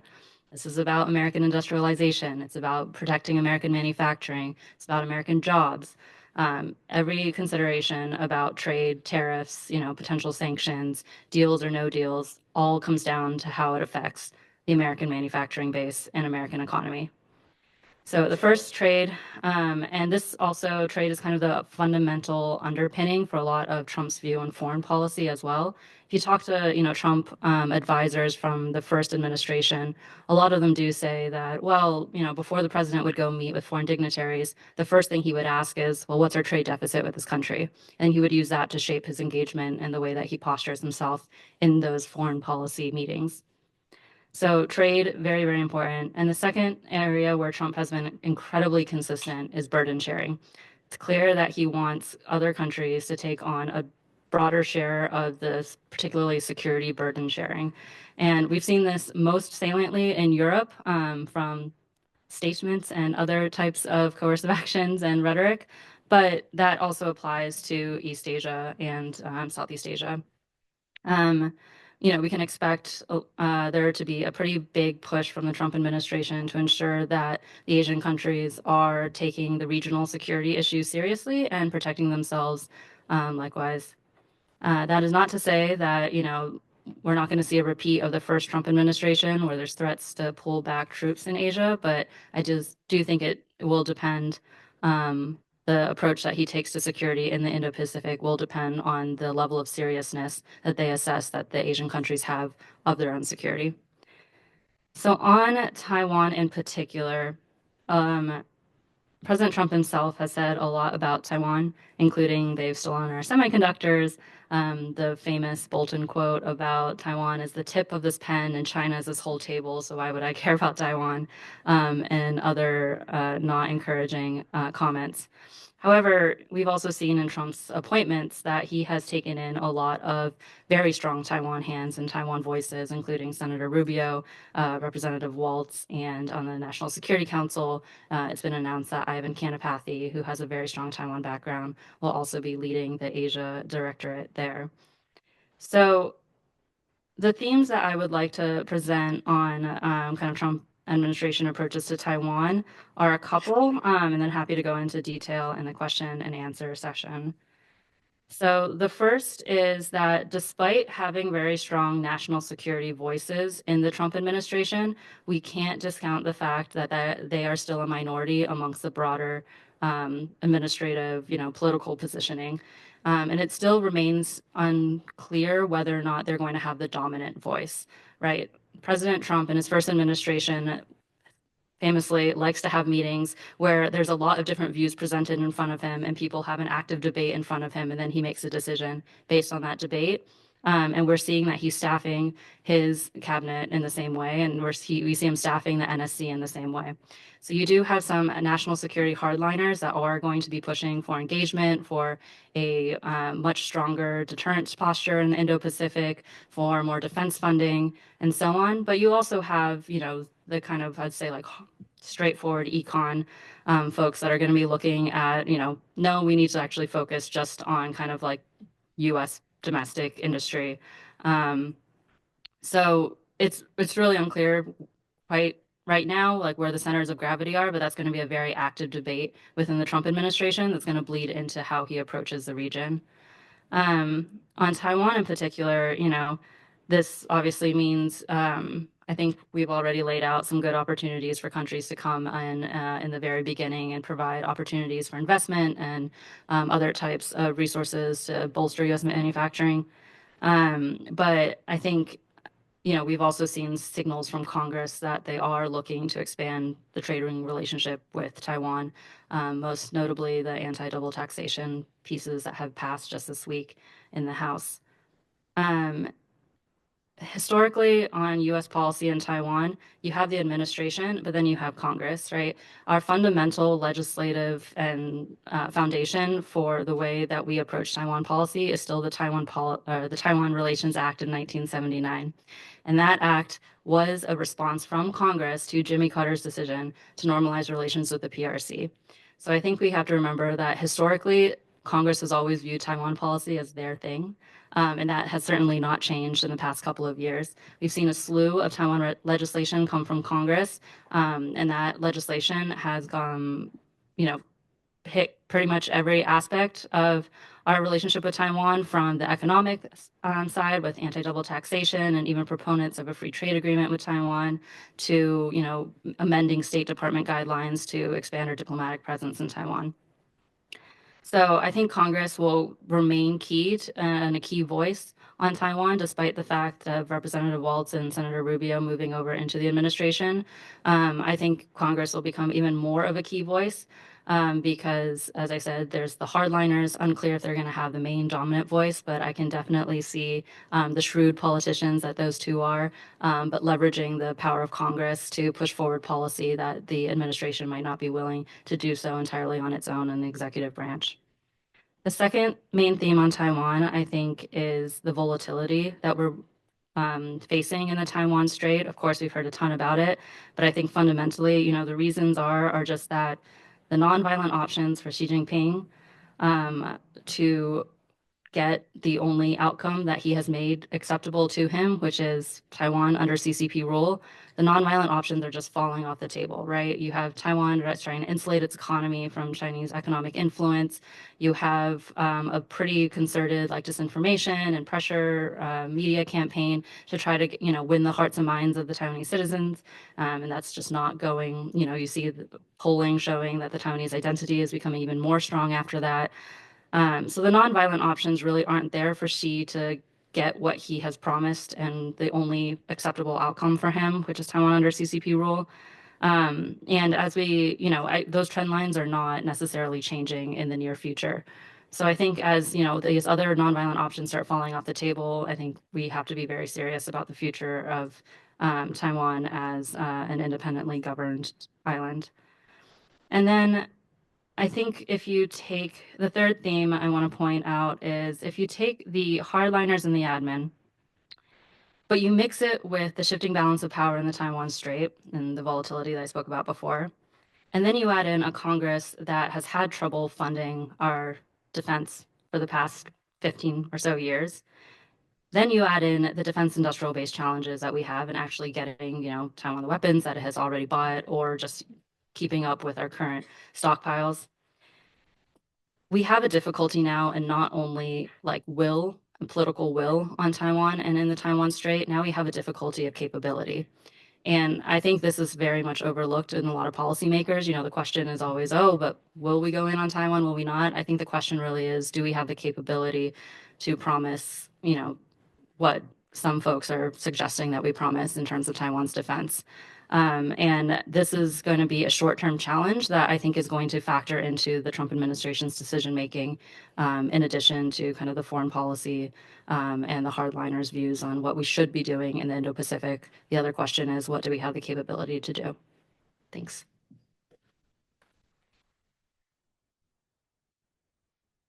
Thank you so much. And for our final panelist, we have Professor Tashi Rabgi, Research Professor of International Affairs at the Elliott School, where she specializes in statehood, authoritarianism, and territorial politics, with a focus on multi-level governance and the politics of scale in the People's Republic of China. She also works on constitutional and international legal issues relating to the special status arrangements of asymmetric states and autonomous regions in comparative global contexts. Her primary regional focus is Tibet and Greater China, with a specialization in the Sino-Tibetan dispute. At the Elliott School, she directs the Research Initiative on Multi-Nation States, or RIMS, which convenes a Track 2 dialogue process with policy researchers in Beijing on state asymmetry and territorial autonomy. She is also founding director of the Tibet Governance Lab, a research platform and incubator for policy research on Tibet, and also the co-founder of Machik, a global nonprofit that has delivered strategies for Tibetan language education, community empowerment, and civic engagement in Tibet for over 20 years. She's been a fellow in the Public Intellectuals Program of the National Committee on U.S.-China Relations and a visiting scholar at Sichuan University. She holds a PhD from Harvard University, as well as law degrees from Oxford and Cambridge, where she was a Rhodes Scholar. And she'll speak on the current state of China-India relations and how Tibet remains a factor in that geopolitical setting. Professor Rabgi, the floor is yours. Thank you. Thank you, Richard. And I want to say thank you to all the organizers for putting this event together very timely, given the circumstances here in Washington, and in particular for allowing me to speak about Sino-Indian relations, something I don't usually get to comment on, but there is a lot to think about, I think, given all the changes that we've seen over the past, particularly the 6 months preceding. It is a time of China-India rapprochement, which we saw from the October agreement coming out of BRICS in this past year. So since that time, we're seeing a lot of talk about talking, and we expect a lot of dialogue and exchanges have begun, but we'll probably see a lot of the restrictions that have been in place since 2020, when there was violent clashes along the border, to be lifted. Things like, for example, direct flights, passenger flights are still restricted between India and China. But what does this mean? Is this a geopolitical shift? Is this a tactical thaw? Is this India hedging its bets in this transactional era of global affairs that we're coming into? One of the things that we've seen with the October agreement was that certainly the military standoff has come to an end. And what that is basically 3,500 kilometers of an ill-defined border where the line of actual control has been constantly shifting, and troops on either side meet face to face, which has led to skirmishes over the years, certainly since 2017. That has intensified and led to the various clashes. So that is something that is going to come to an end, because they have now procedures for patrolling agreements and such. But I think what the October agreement particularly showed is the difference in vision between India and China on what they have in mind in terms of their relationship. India talked about a multipolar Asia, and certainly China did not in the agreement. So basically, we are seeing Indian overtures to Beijing. And I think it's fair to say that India has an eye on China's dominance in the global supply chain, and especially with the nearshoring and friendshoring on the part of the US and other Western liberal democracies. India has demonstrated a strong interest in plugging itself into China's supply chain. And that is understandable. China is India's number one import trade partner, number two partner overall in trade. And as India grows into the third largest economy by the end of the decade, I think there's interest on both sides in Delhi and Beijing to offset whatever is to come in terms of this new transactional global era before us. And that said, I think it's important to see this is happening in the context of China not being what China has been over the past 25, 30 years of its ascendancy. It goes without saying the economic stagnation of its growth, the meltdown of many core pieces of its engine, the overcapacity problem, all happening in the middle of a demographic collapse in China. We've also just seen this extraordinary period of time where the Chinese foreign minister, the Chinese defense minister, two top generals charged with nuclear arsenals have all one by one disappeared, and no accountability in the global public about why that is the case. These are people who are handpicked by Xi Jinping, who then with no explanation are not to be found. So we are in a period of securitization, which we've heard a lot about, but as Odd Arne Westad has reminded us, that securitization is targeted primarily, number one, to its own domestic public. That is the China reality. And in the midst of this reality, this is where I think we see it's really important to understand the decision-making implications in Delhi and in Beijing. When they talk about the border dispute, and they talk about it as these skirmishes and in terms of these patrol arrangements, I think what is willfully looked away from is that beyond that border lies 2.5 million square kilometers of a very specific geography, a plateau where it's estimated 80% Tibetan. So it's a majority Tibetan population on a very large territory, which is a quarter of the PRC territory, where Beijing has a consent to rule problem. It continues to have a consent to rule problem. So what we've seen over the past years of China's rise, different approaches, strategic approaches to the region that lies between India and China. We saw a moderate approach through the 80s that led to an uprising in the late 80s, 87, 88. We saw this dual approach of carrot and stick under Hu Jintao's rule to the point of Xi Jinping's ascendancy, which also led to an uprising in 2008. And as someone who has studied that process, nobody saw it coming. The Tibetan uprising in 2008 was surprising to everybody, including some of the most dissident Tibetans inside Tibet.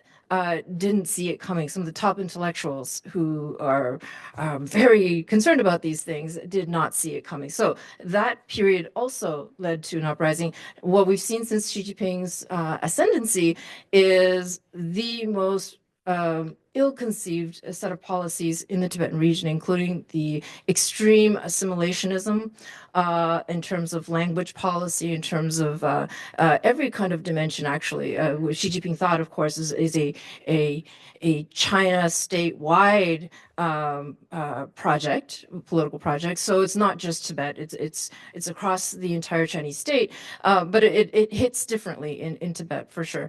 And at the same time, we're seeing the kinds of policies that lead to tremendous resentment, like the building of many dams, which lead to the relocation of communities. So we are seeing a Tibetan population that is not a minority at all. This is the part that's, I think, not seen very clearly, particularly in India, is that to the Tibetan region, which is the size of Western Europe, continues to be a Tibetan majority, and that majority is more heightened in his consciousness because of the kinds of policies that are being implemented right now, leading to a seeding of instability of the entire a very large region that lies beyond the border. So the border is really not about that border. It's really about this very large region in between that is not factoring into the conversations on Sino-Indian relations. So in the meantime, while this is all happening, what we were seeing just in the last month is, first of all, continuation of the building of entire villages across that border frontier. So it's building a lot of villages along that border on the PRC side, but it's also in the disputed territories. There's a lot of disputed territory, chunks of areas between India and the Chinese state, and also actually in other territories. So you maybe have heard about the fact that within, for example, Bhutan, there are villages, entire villages being built by the Chinese government. So there's that projection of state, which is very much an analog to the South China Sea territory building. And at the same time, on December 25th, the mega dam has been approved, has been talked about for a long time, but it's just been formally approved. This is going to be 3 times the size of the Three Gorges Dam, which is currently the world's largest dam. This is going to cost $137 billion, a trillion yuan. That's the estimation now, but it's being built on a tectonic plate, so it's understood that this is going to lead to seismic problems. And it's funny, because not funny, but just after it was announced, 3 earthquakes took place inside the Tibetan regions, just as a sort of a reminder that this is going to have tremendous implications. This mega dam is being built just kilometers away from the line of actual control to India. So raising alarm in terms of the potential to redirect water. This is the fresh water that on the Tibetan side is called the Yarlunsangbo, becomes the Brahmaputra. On the Indian side, flows both to the Indian states as well as to Bangladesh before going out to the Bay of Bengal. So there's a lot of questions in terms of what the intentions are, and I think underlying that a great deal of lack of trust in terms of the direction of that. The chair of the China Construction of Power Corporation, Yan Zhiyong, has stated that this dam is a matter of national security, and that it will lead to smoothing out, is the language that he used, the smoothing out of cooperation in South Asia down the road. So that it was just approved. At the same time, 2 new counties were established and announced just days after that approval, which are also located in the disputed territories. So on the one hand, I think what we're seeing on the India side is this hedging of bets because we are entering this transactional era. And at the same time, this willful looking away from the longer term implications of what China continues to do along the border, inside the border, inside the various Himalayan countries, and not having that really play a part in the decision making. Can I say that I was at the South Asia Studies Institute of Sichuan University for several months, and was really, really surprised the degree to which the thinking on India amongst some of the academics there was so foundational at just being generated for the first time. So it was very much an experience of encountering each other for the first time. So I think that really underlined the newness of the relationship between India and China in terms of how it is engaging with each other. And on a larger perspective, what I think this shows is that we are in this period of growing authoritarian rule, growing strongmen in every kind of context, and a big part of that seems to be this short-term thinking on how decisions are going to be made. And I just wanted to leave that as a thought. All right, thanks so much for those great remarks as well. We'll move on to our Q&A portion. I'll go ahead and just prompt just a first question to give folks enough time to jot down your questions. And those of us joining online as well, please submit your questions through the Q&A function, and we'll try to get to as many questions as we can. Just after listening to everyone's remarks here, just a few themes that caught my attention include communication, continuity, and complexity. Communication into how strategies are being conveyed and what are the specific mechanisms, bilateral, multilateral, minilateral, that are going to be signaling or filtering noise. Continuity in actually thinking about the areas of continuity or consistency with both Biden administration and Trump 1.0 in this region, some of the policy directions that are going to remain the same or fairly consistent. And then also at the same time, complexity, looking at the domestic political environments in all countries in the region, as well as the growing complex nature and interconnectedness of the geoeconomic and security dimensions. Just picking on the communication aspect, for all the panelists, whoever wants to join, I'm curious to hear what in each of the sections that you were describing, what are going to be some of the, what you see, main communication channels that U.S. foreign policy apparatus may be willing to invest in, if that's going to be something on bilateral front or usage of mini multilaterals or not at all. But I'm really interested in hearing about, who do you see will be doing some of the talking or discussion, and which of these channels or institutions will maybe be more valued than previously or remain the same. So open question, anyone who wants to talk about that.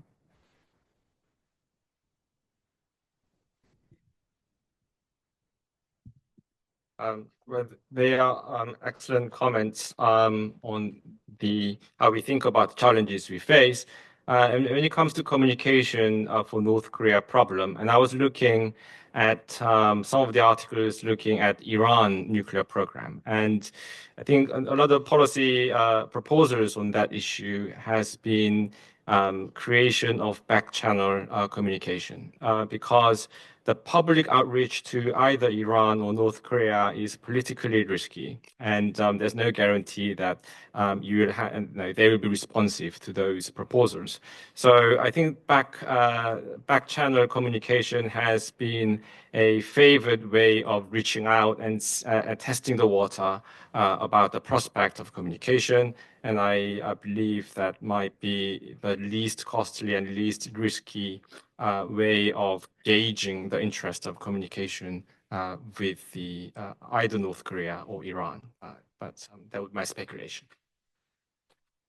Any other comments?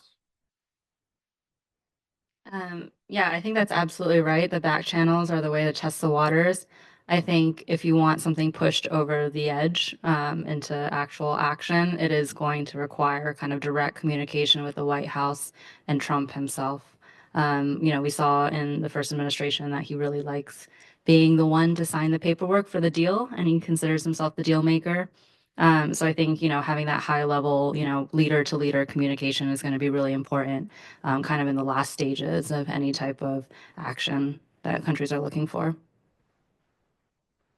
Yeah, I would just to quickly add to that, I would say, in addition to the government channels, which I agree will be really important, what Anne said about, Trump wanting to be the person signing off on documents and things of that sort. I really think there's no substitute for that in terms of official engagement. I would say there also needs to be a greater focus on U.S. narrative promotion. I do sense we may not believe it here in this room, and in much of Washington, sometimes it's a bit of a bubble. But if you go out to the region, there is this growing narrative of American decline. And it's relative decline, not absolute decline, but it's something which I think we have to take seriously. The notion that, U.S. leadership, a lot of things that we used to take for granted are not there anymore. And when you have China and Beijing constantly reminding countries in the region that we're here, America is really far away. Every 4 years, you have an election. You may not like us, but at least we have a continuous policy that you disagree with.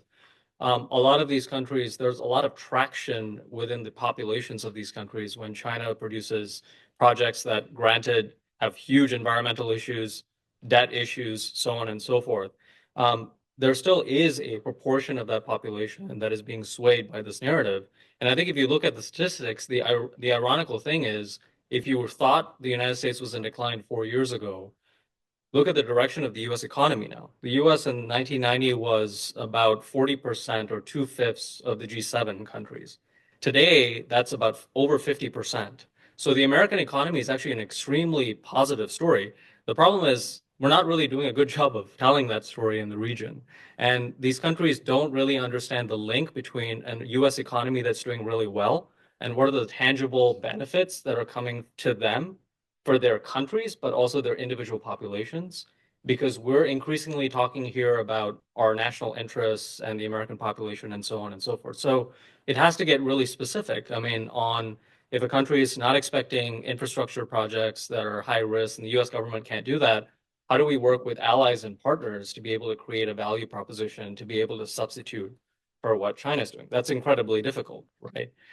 Easier said than done, but I do think we need that narrative piece of the conversation. And the other thing I would say is, I think often we overlook this and we think, oh, this is very soft stuff, people-to-people exchanges. And I can tell you safely, I mean, you look at the governments in these countries and the elites and the leaders, you see huge numbers of people who have studied the United States. Doesn't mean they're going to be very pro-US in any way, but at least they have an understanding that when they understand the United States and a new US president, US administration comes in, that doesn't change the whole infrastructure of the US government that involves state governments, local governments, universities, private companies. Them understanding the United States itself is a big strength for the United States to kind of understand how complex our system is. So you can't just talk about, oh, Trump has come in, so US policy has changed 180 degrees. It's a very simplistic understanding of a very complex system. Well, I basically agree with everything that's been said. I was just going to add something on the communication. I think it will be really interesting to see who actually leads the China policy. I think it's a little too early. We know now who's going to key positions. We don't fully have a full picture of what all the teams will be. But we also don't know who's going to be more influential, right? So I think that's just going to take quite a bit of time actually to figure out. And I think actually something that's worth noting in this panel, we're all focused on Asia, is that and the Indo-Pacific is that the Indo-Pacific may not be the main concern on day one. I think, the Middle East is going to be a big priority right now. On the trade front, USMCA is going to take up a lot of mental space and a lot of, I think, the airwave space in Washington for the next year or so. So that doesn't mean that over the next year, or certainly over the next 4 years, this is clearly, a key strategic region that's going to be really important. But I think in the next month or so, it may not be as it may not come up quite as much. I may be wrong, but it may not come up quite as much as we expected. We may not even have a very clear idea on exactly how all the communication strategies are going to be developed. Thank you. On the communication bit, I want to emphasize how for the October agreement, for example, it would be so helpful if there was more transparency on both sides, and there isn't. And so I think there's a lot of guesswork into what is the content of what came out from the sidelines of the BRICS summit. But I want to also just emphasize what Prashanta said, but say the inverse is so true also, which is that in addition to how the U.S. decline narrative is moving in all parts of the world, but also this inability for those in power to pop the lid of those other large states and look what's happening underneath that seamless sort of exterior, which is the problem with how China is being looked at. There is really not enough understanding of China's own politics of scale problem. Its inability to really govern in a very functional way, and so that its domestic public is such a problem for them, and that we have to wonder about who is, how the decision making is happening at that top level because of that problem. So I guess just having a clear-eyed understanding of that, it may be for expediency that the decisions are still going the same direction for many different larger reasons, but I think the narrative part is really important. It really shifts tendencies and trend lines, and there has been an unwillingness to pop that lid and look underneath what the state really represents. Thanks so much for entertaining my question first, and let's go ahead and pass on to the audience as well as in person and online. So for questions, we have the table microphones in front. There should be a touch panel button on the lower right-hand side. You can tap that to activate your microphone. Please identify yourself, including your name and affiliation. Try to keep it to one question, and please address your question to a specific panelist or panelists. And go ahead and raise hands for any questions you might have. But since we're at a university setting, I would like to offer the first question to a student. If there's a student in the audience who has a very burning question, please raise your hand and we'll call on you.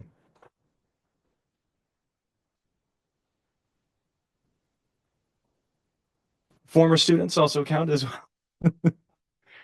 Great, please. One question for Taiwan. Yesterday, nominated. Sorry, could you identify yourself as well, please? I'm a student, Asian study, graduate student, A school, GWU. My question about Taiwan. And yesterday, Rubio, the nominated Secretary of State Department, witness in Congress, he support deterrence strategy of Taiwan.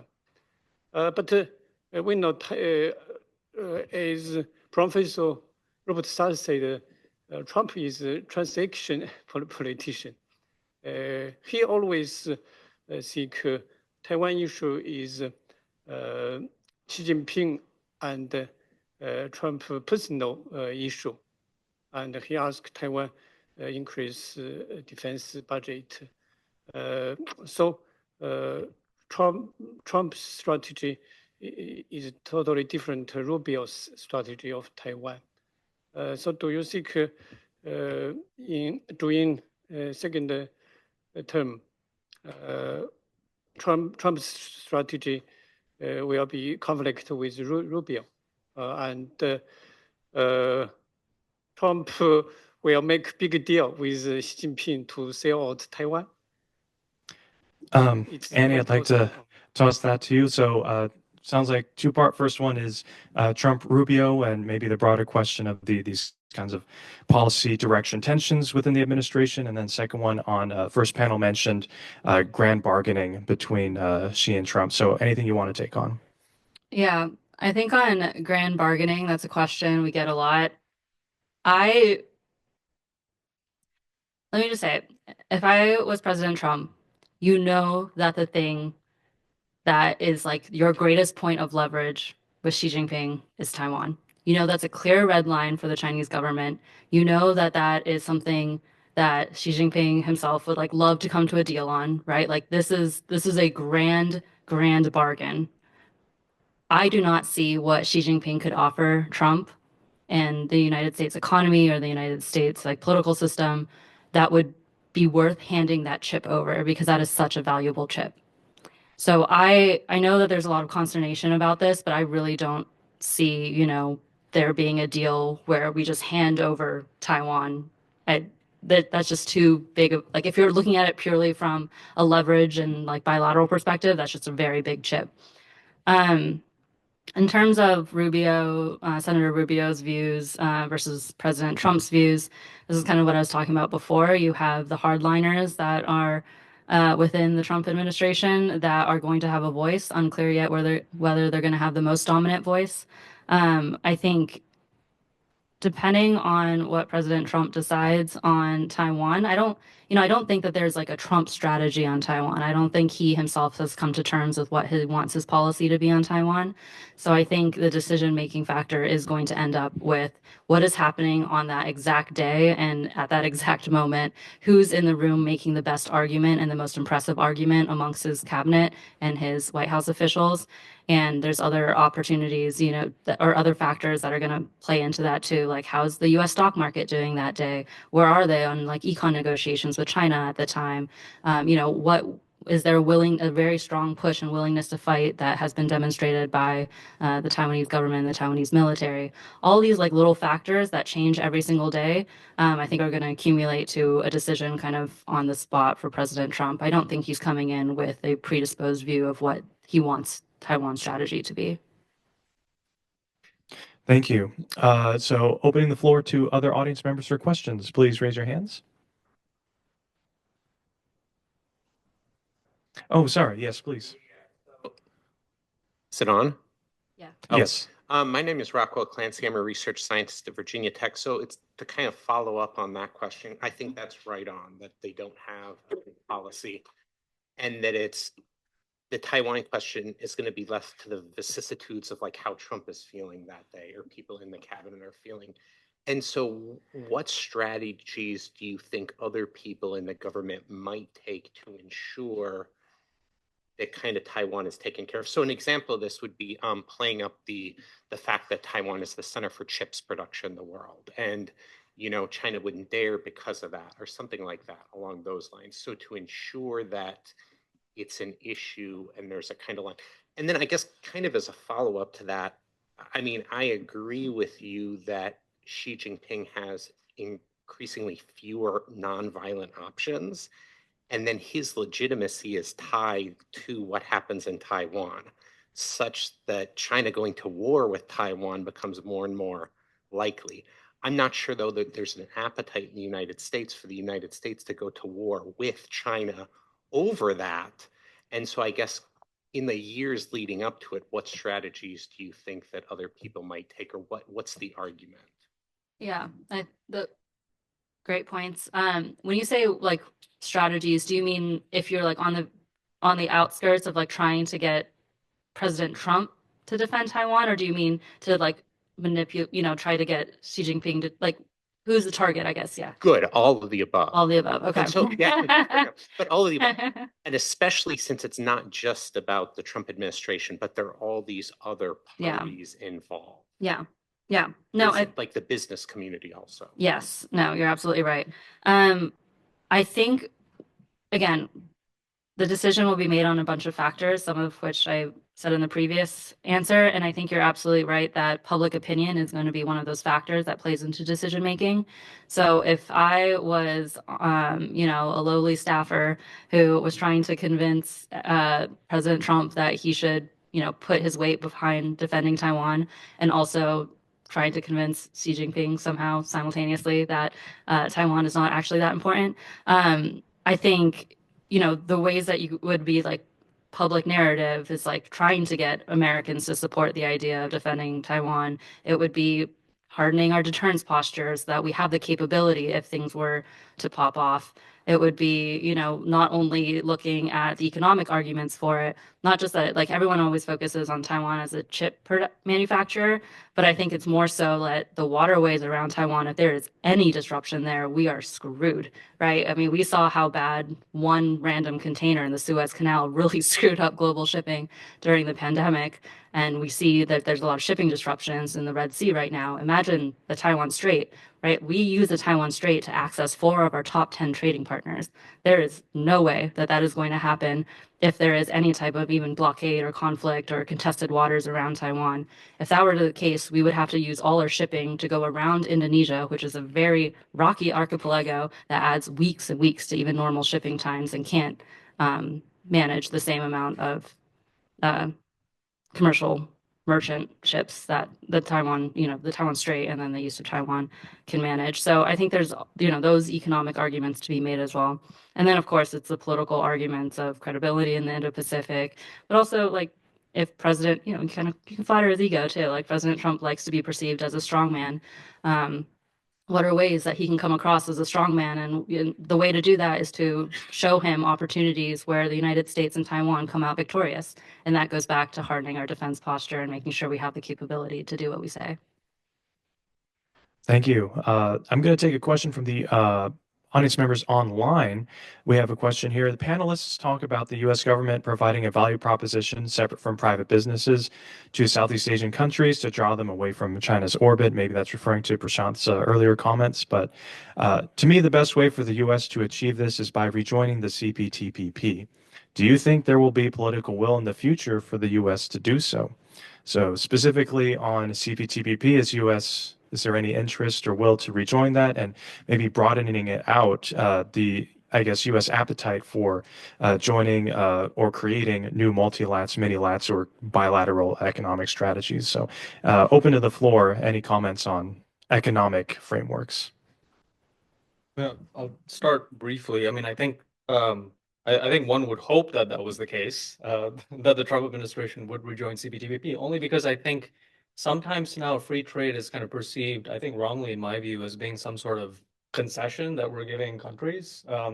Free trade, you know, it's for U.S. interests. It promotes specialization. It's a way that we, the United States, are part of the most prosperous region in the world. That's already going to be over 50% of world GDP. If we don't do that, then what happens is one scenario, which is happening now. If you look at the supply chains, Peterson Institute of International Economics came out with a survey last year and said that for all the talk about Indo-Pacific diversification of supply chains, what we're seeing slowly is that supply chains are increasingly being concentrated around China. Not because everyone loves China, but because China is party to a lot of these agreements. And by natural sort of force of center of gravity, if the United States is not doing something to pull these countries away in another direction, they're going to concentrate around the Indo-Pacific because of virtue of geography. And so one would hope, I mean, when the TPP was initially sort of propagated, you know, I recall very distinctly, this was after the period where the Bush administration had tried bilateral agreements. And then we said, oh, okay, these are not really working. Maybe we can have a minilateral setting so that we can get these countries. And now we're saying we're back to bilateral agreements. But we're negotiating on trade deficits, and we're saying we're not really providing market access. So these countries are asking, well, what's the value proposition? What are you offering us that we can't get otherwise? And so I guess absent the US joining CPTPP, the broader question is really, how does the United States ensure that it's engaged in the most prosperous and most geopolitically and geoeconomically strategic region in the world? And that's for US interests. And if it's not the CPTPP, my question is, what is it? So we had the Indo-Pacific Economic Framework. That went nowhere. We said we're out of CPTPP. We tried bilats. We're not doing that. We tried to negotiate bilateral deals. No countries wanted to sign up. So what are we really doing here? And a lot of it is kind of, we're working with our allies and partners. But frankly, when I travel to Southeast Asia, all I hear from governments is, look, we know what your allies are doing.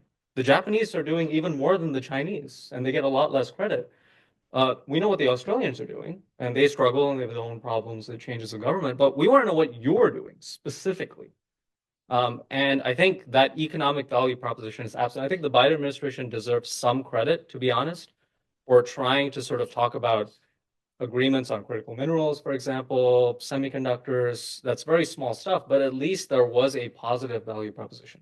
So the question for me under the Trump administration is, you can have all kinds of punitive things and talk about burden sharing and all that good stuff, but what are you going to put on the table with respect to incentives to get the countries to do what you want them to do, right? And I think that's absent in my view. So CPTPP, I wish it were the case, but actually I would settle for just anything on the basis of any incentive on US policy to promote these countries to do what we're asking them to do.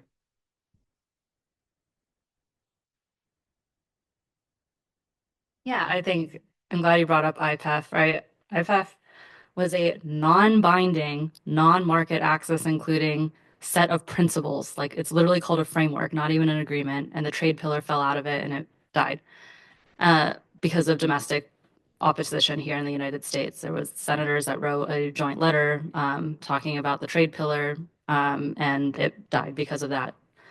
So I think the appetite for multilateral trade agreements is pretty much dead. But I do think that there is an opening for bilateral trade agreements and for, as Prashant rightly pointed out, some of these sectoral agreements, like around critical minerals.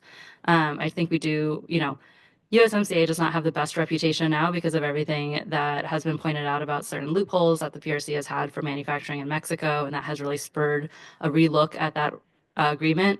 But we do tend to forget that under the Trump administration, they did negotiate USMCA successfully, right? And that was a binding trade agreement. And they also were pretty good at negotiating the free trade agreement with Korea, South Korea as well. So there was an opportunity for bilateral and these like mini-lateral trade agreements under the first Trump administration, largely because of Mnuchin and Lighthizer. But I think there might be an opportunity for some of these like direct bilateral trade agreements or for these many sectoral agreements under the next administration too, because a lot of the opposition with IPEF, my understanding is that was kind of coming from within the Democratic Party too. And there just wasn't enough political capital behind the framework to kind of expend everything on this non-binding agreement.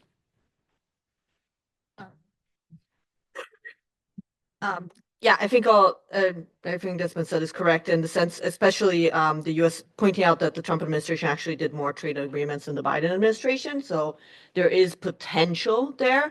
I will say, I think I think the sectoral agreements have been challenging. I think many countries have really put a lot of hope in the sectoral agreements. I mean, the European Union has also been trying to do its own sectoral agreements. It's not clear that they really have achieved much. So far, but perhaps there can be better examples moving forward. So I think the idea is certainly very attractive and politically I think a little more palatable in a moment in which trade is not particularly attractive. But I think all this actually highlights a bigger problem where we're moving into a world of sort of economic security, geopolitics, geoeconomics, right? Where it makes sense. You want to reshape value chains so that you're more integrated with your friends and you're less integrated with your rivals. All these things that would make a lot of sense from that perspective don't necessarily make a lot of sense from your sort of domestic political economy, right? And so you have these challenges where, despite all the incentive, geopolitical or political diplomacy incentives to become more integrated with partners in the Indo-Pacific or with the European Union, the United States has completely failed to achieve those kinds of agreements over the past few years because there is too much opposition when you start looking at the actual interest in the political economy. You start looking at agriculture and everything collapses, right? And so I think that those structures are going to continue to be a bit of a challenge. So we're moving into a world where everybody's talking about economic security and prioritizing geopolitics, geoeconomics, etc. But we're still in the old world where actually value chains are determined by businesses and where things make sense economically, and also we have all these interest groups in our societies that actually shape a lot of our political economy decisions, trade decisions, and economic policymaking. So, just one point. I think all of what we've said is, from a Washington perspective, I generally agree with it. I would just say also important to recognize that even if we have constraints here, the region is not standing still, right? You know, a lot of these countries, I mean, Singapore, New Zealand, Chile, these countries that think a lot about trade, you know, they've signed a digital economy framework agreement, which is a sectoral agreement. There are green economy agreements that have come out. I think there was just one that was propagated on the sidelines of APAC a few months ago. There's green shipping corridors that are coming out. It's a really dynamic region. We're just unfortunately not plugged into it. But that doesn't mean that the innovation is not happening. And I think what you see sometimes in US policy is sometimes the action comes from the region, and then the US subsequently has to react to that. So I don't necessarily think that we're going to be stuck. I mean, maybe I'm being too optimistic. I don't necessarily think we're going to be stuck here forever. I do think there's a dynamic where even if the United States is not as engaged, there will be other actors that are involved. Japan is involved, Australia, a few other countries, India not so much, unfortunately.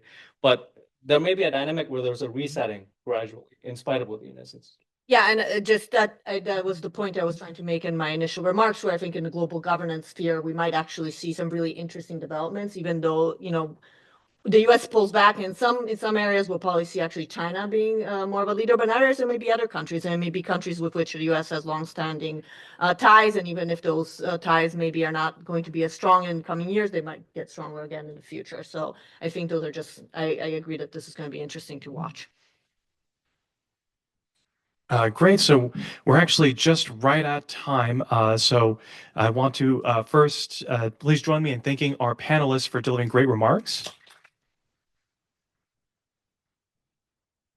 And this concludes our conference on this very important question on grand strategy and emerging challenges in the Indo-Pacific. I want to invite everyone to continue attending events held by all the co-sponsors, including the Institute for Korean Studies, the Sigur Center for Asian Studies, the Taiwan Education and Research Program, the East Asian National Resource Center, as well as our friends at Seoul National University and Ritsumeikan University. And we hope to see you very soon at more of our public policy events. Thank you very much, and have a nice day, everyone.